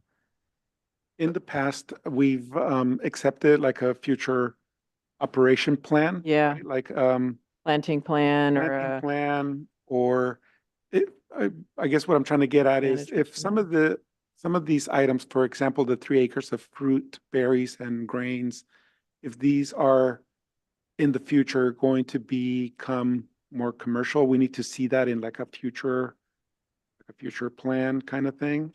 Is that what you were thinking? Yeah, part of it. Yeah, and I'm not sure if we, in the past, have we allowed the future needs to, can we use those to substantiate a request for a current farm employee dwelling? Do we? That's kind of a question. I mean, we have when there's been a substantial, they're gonna be purchasing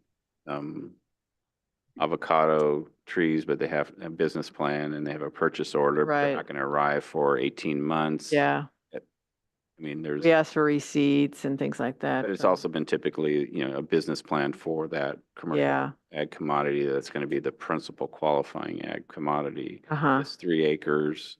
I mean, yeah, it's just a incidental portion to try to even say that, to try to add additional support for a full-time ag employee. It's not the principal ag commodity.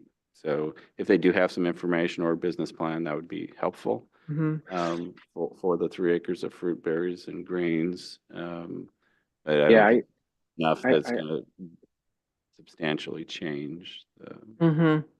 I think the maybe the problem here is that because Arturo he sort of does everything. So I think another way to put it would be that if he weren't there, then Alejandro wouldn't be able to do his job.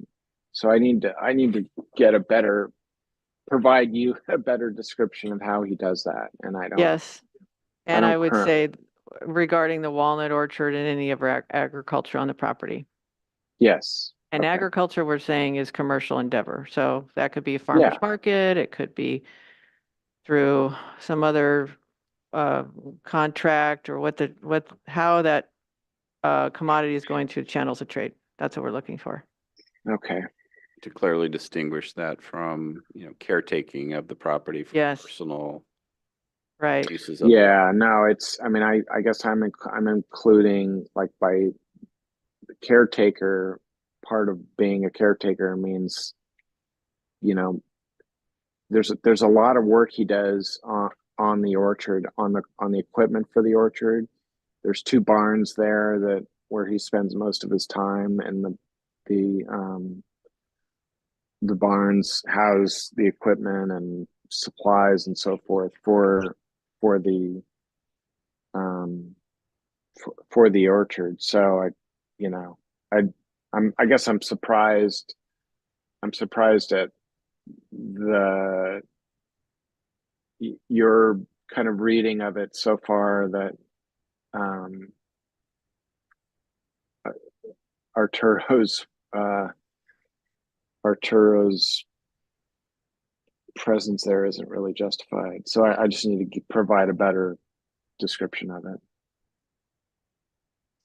Yeah, and I think partly that's because the description we've been provided, it sounds like Arturo's the one that lives on site, but Alejandro's the one that lives off site, and he does most of the work with number one, which is with the 50-acre walnut orchard. Yeah, and that's again where I'm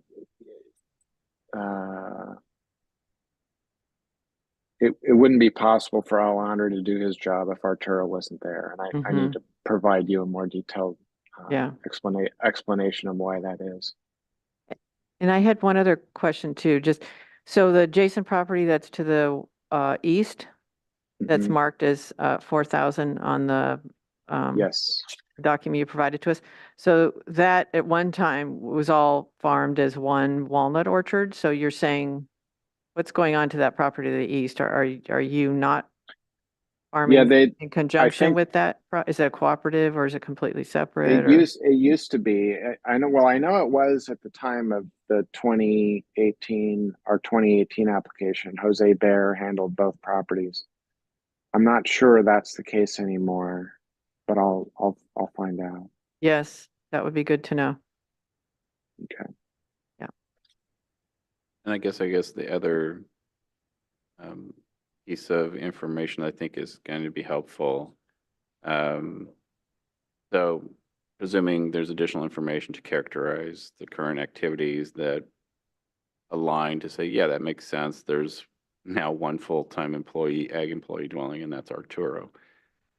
It's that delta of using the what is the single family residence as an ag employee dwelling for 4 to 6 months a year, or 4 to 6 weeks a year, just during harvest. And how does that, we ask, for your harvest for the last, 6 or 8 years, you've been presumably using contract workers to do the harvest. Yeah. Yeah, I'm not sure. So now, is it cheaper to house them, or is there economic savings for the ag operation to house them during that time period on the site? Because it's a very short duration to justify a need for a second ag employee dwelling just for 4 to 6 weeks. So we would like some information to understand the value of having that for just that short period of time to the overall ag operation. Okay. Okay, so we've had a lot of discussion. Would someone like to make a motion on this item? I guess just to follow up, we've had a lot to talk about, but do you think that by continuing it just to the March meeting, that would be sufficient time for you to get that information to the planner, or would you need more time? Well, I guess it depends on I think I can answer the questions you just asked. Okay. Within that time, yeah. Yeah, I just want to make sure it's in a month. The next meeting is going to be on March 14, and then we usually ask that the information be provided to us a week in prior. advance, a week in advance. So that would be 3 weeks. the 7th of March. So it's actually not a full month for you. It would be giving you 3 weeks.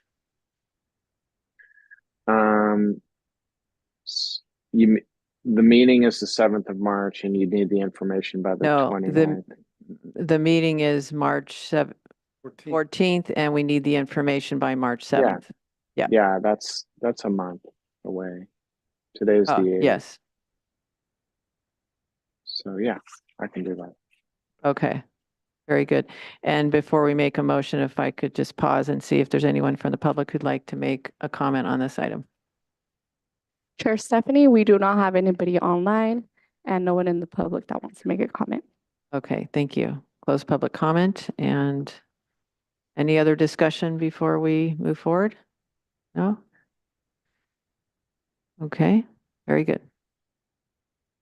I'll make a motion that we continue this item to the March APEC meeting to provide the applicant and agent additional time to provide the committee with the requested information regarding the agricultural employee duties and responsibilities and information to demonstrate the need for the second ag employee dwelling.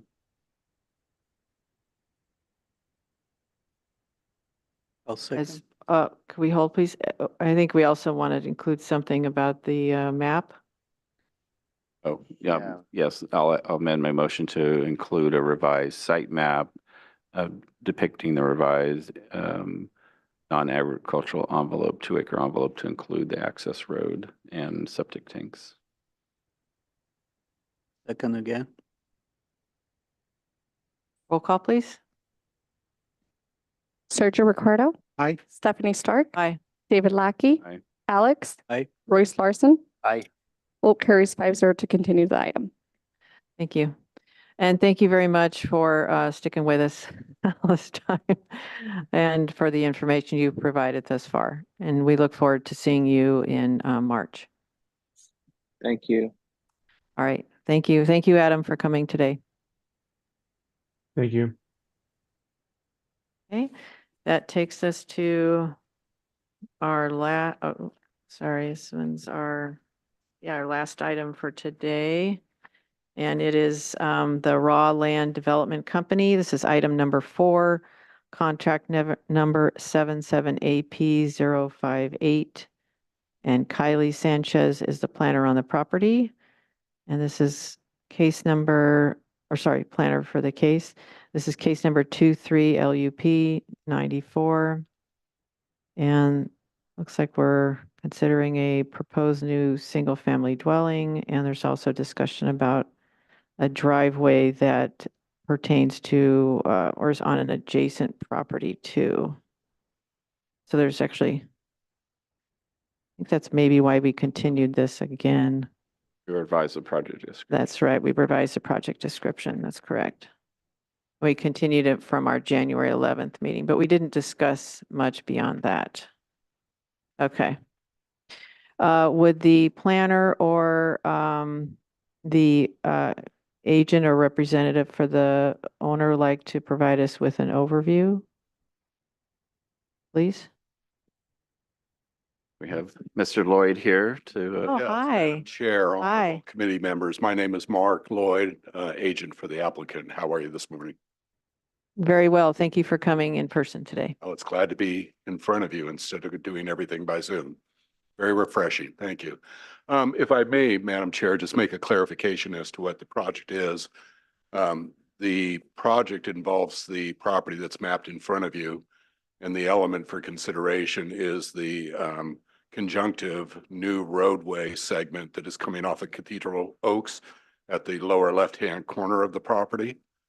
And that conjunctive road segment is serving a agricultural property to the north of the subject property. And that application has a single family dwelling in it and 4 ag employee dwellings that are associated with that property. So just as a clarification, yeah, the item before you is for the work that is on the ag preserve parcel. Thank you for that. The way I understand it is so the residence is not on the contracted, That is correct. it's only the portion of the road that is on the contracted land. Correct. Okay, thank you. Madam Chair, I'm ready to continue with my presentation if there's no more questions about the scope of the review. Yes. Any questions from committee members on that? Okay. Thanks for the clarification. Thank you, Madam Chair. Please proceed. So again, the project involves the conjunctive use road that is at the very lower left-hand or southeast corner. This map, the north is oriented to your right. That is Cathedral Oaks on the left side of the sheet or the south of the property. There is an ag properties, as you can see, surrounding the property completely. That is the Stowe Company property that is to the upper part of the sheet or to the west, and then the property that is subject to the single family dwelling and 4 ag employee dwellings. to the north or the left-hand side of the sheet, and then a property to the lower end of the sheet, which is also an ag production property. The subject property has about 11.5 acres of avocados on it. Portions of that orchard were planted about 3 years ago, and then another batch of orchard was planted about 2 years ago. And it's on the very dense planting grid that we are seeing now so often in the avocado production. Not the 20 by 20 grid, but a 14 by 14 grid of avocado. So you're getting nearly 4 times the production per acre on that kind of layout. And that's becoming very, very common in the industry in our county. So the access road is to, it's a conjunctive use road. The subject property will use the road, and it is also providing access to the property to the north or on the right-hand side of the sheet. That property is about 40 acres, of which there are 30 acres of avocados planted there. And you can see just on the right side of this sheet, the single-family dwelling that is proposed to be built there. I believe that a grading plan was provided in this package to your committee, and perhaps that's, if I can go over that quickly, that's very illustrative. Yeah, please do. If the staff may bring that up for me, please. So, yeah, and I don't have a pointer with me, but as you can see from this, if you go back to the first page, please. The first sheet, please. That was the aerial photo. So on the, yeah, blow that up a bit. So, and then, yeah, that's a good view there. So again, on the far left-hand side, you can see the conjunctive use road come in over an easement. And then it is on a, continues on to the ag property that you see on the lower portion of this property. That is owned by the applicant. And then that road winds up into the 40-acre property that is owned by the applicant. There is the new single-family dwelling that would go there. And then as you see to the right, or the upper part of the page where it says CGB3, that is the farm employee compound area with a couple barns. And then you can see the planting of the avocados as you go to the right side on that page. Next sheet.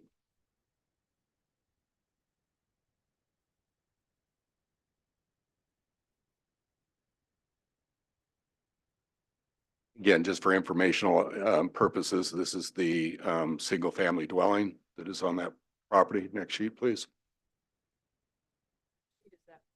So what sheet is this one right here?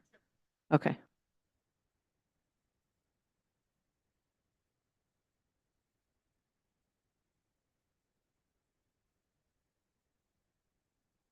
And this is a detail of the ag employees structures that are going on the property. This operation here, and again, these are informational items for you. The applicant owns probably about 1,500 acres of property up in this La Patera Valley area. We're approaching 350 acres of agricultural production, and we have a need for additional farm worker housing. So much of this housing here, in fact, all of this housing is for farm workers that are operating on those properties, not necessarily associated with the ag preserve property in consideration for today, but just as an informational item. So there are 3 new homes that will be built there. There's an existing 1888 house, which we are converting to a farm employee house. So this is kind of an operations area for the southerly portion of these holdings. Sheet, please. And then this is the detailed grading plan of the road going up that you saw. So the road portion, as you see it here, that goes through the property subject to the contract, there's about a 1/4 acre of land involved in that, less than a quarter acre. You can see basically one row of trees is being removed. And as you go back to the APAC plan, we're proposing to plant an additional 3/4 of an acre of avocado trees as a minimum to replace the quarter acre or less than quarter acre of avocado trees that are being removed here. Which plan shows where the additional acreage will be planted? If staff can please go back to the APAC exhibit. So you see here in the green hatching is representative of the existing orchards. And then the yellow or golden hatch color, there's a number of places that we are proposing to plant additional orchards. Thank you. And in fact, in talking to the property owner, he's actually going to plant more than what I've indicated here. There's some other spots you can see that are open.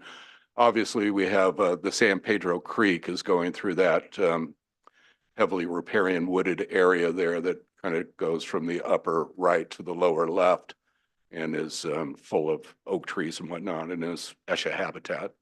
So as you can see, most of the remaining property is either will be in avocados or will be. You can see the ag envelope there, the non-ag envelope area. That part in red? Yeah, that's the red part there. So at the 3%, I think we're at 40,300 and change square feet. That envelope there is about 40,000.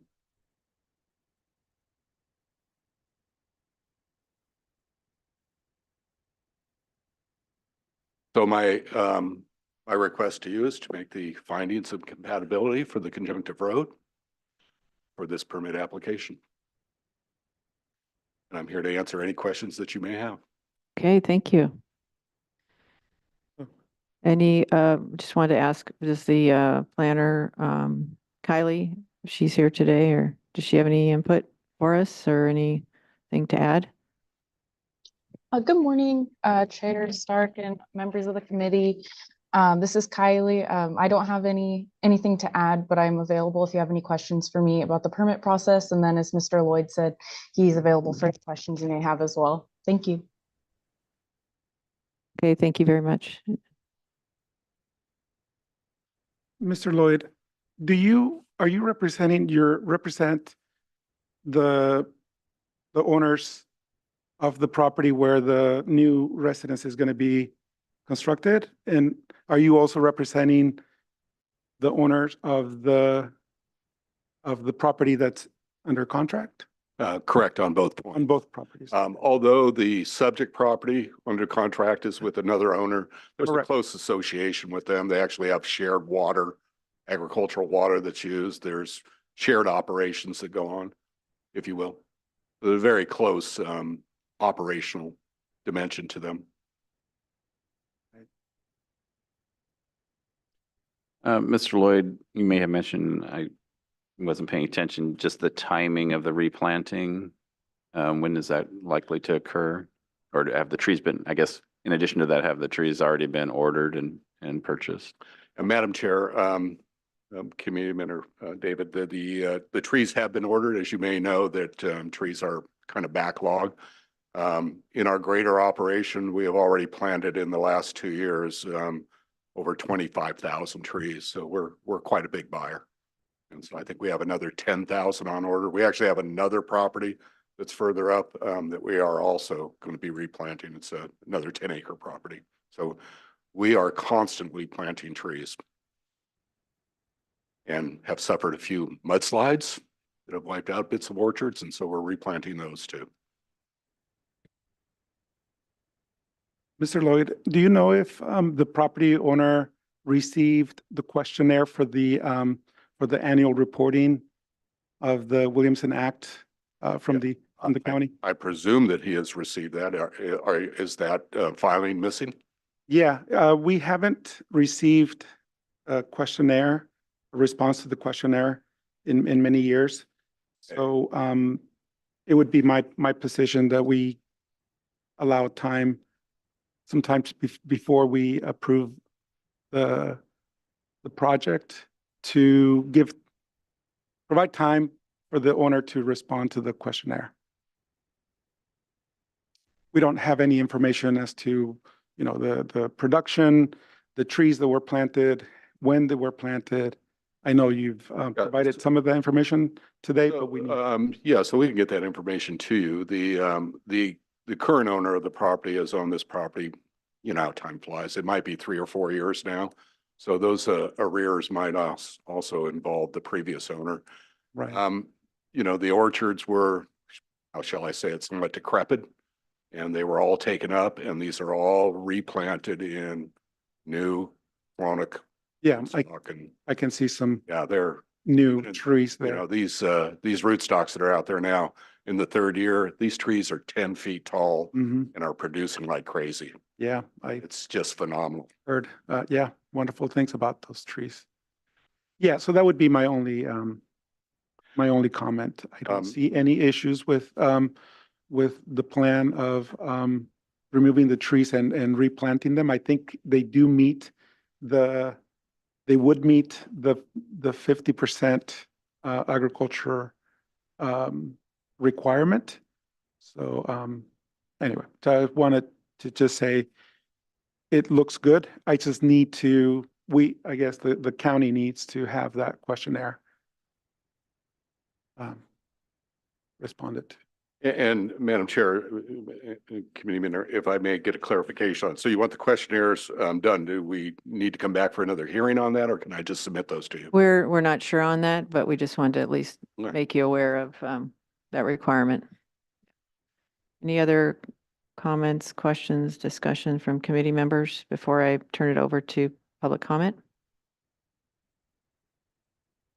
Okay, no other questions. Is there anyone here today who'd like to speak from the public on this item? Chair, we have no public comment on this item. Okay, very good. Thank you. Close public comment.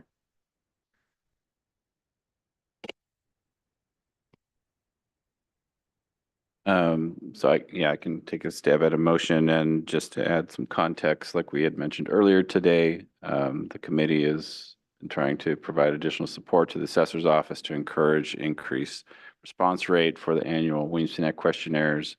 And so one ability, at least for this committee, is to ensure that those contract owners where the assessor has not received the questionnaire for multiple years, there's impetus for them to submit. And so I'll make a motion that the committee continue this item to the March agenda to provide opportunity for the contract owner to complete and submit the Williamson annual Williamson Act questionnaire to the county assessor's office. I ask a question. Is this one that we could possibly make it, actually pass it, but be contingent on that questionnaire being received and then not have to bring it back to the committee once verification is made? Any thoughts from assessor? Well, at first I was thinking, do you mean, Royce, to bifurcate the item? No, you just make it a contingency. A contingent, Contingency, okay. because it looks like everything would fit the uniform rules. We just need that piece of information. And do we need to bring it back to the committee, or can we? I would be a little hesitant to do that because I don't know like what's going to happen if the county doesn't receive the response, the questionnaire. Do I report back to you guys and bring it back to the committee?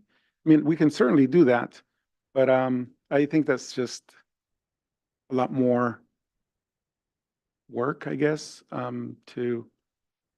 for us, for the committee. Yes, it's cleaner for the committee just to do it this way, but I appreciate your comment and efficiency. Madam Chair, if I may comment, I certainly appreciate the accommodation. I have no problem in getting the questionnaire filled out for you and back to you in a very timely manner. Yeah. I do these all the time, and you may have some interest that Ventura County, if you do not submit the questionnaire on time, they cancel you. Yep. Absolutely. Immediately. We are aware. Yeah. Yeah, I mean, I get clients calling me up screaming about their reassessments, and I said, Yeah. "You send in your questionnaire." No. yeah, I mean, they're getting canceled within 3 months of the date. So I would be good for the public to know that the county of Santa Barbara is a little bit more modest in that approach, mm-hmm. which I appreciate. Thank you. And also just looking for consistency in the past. I think Indeed. we, at one point, did more contingent upon, but we're really trying to support just everyone doing it when they Again, need I to. appreciate Yeah. the accommodation or attempt to accommodate. We will respond. And I'm thankful for you to bring this up, and I will get this in order. Appreciate it. Thank you. Okay, so we have a motion on the floor. Any more discussion, or is there a second? I second. Second. Okay, thank you, Royce. Royce seconded. A roll call, please. Sergio Ricardo. Aye. Stephanie Stark. Aye. David Lackey. Aye. Alex. Aye. Royce Larson. Aye. Vote carries 5-0. Okay, Thank you for your time. thank you for coming. We'll see somebody or hopefully get that record report taken care of. Thank you.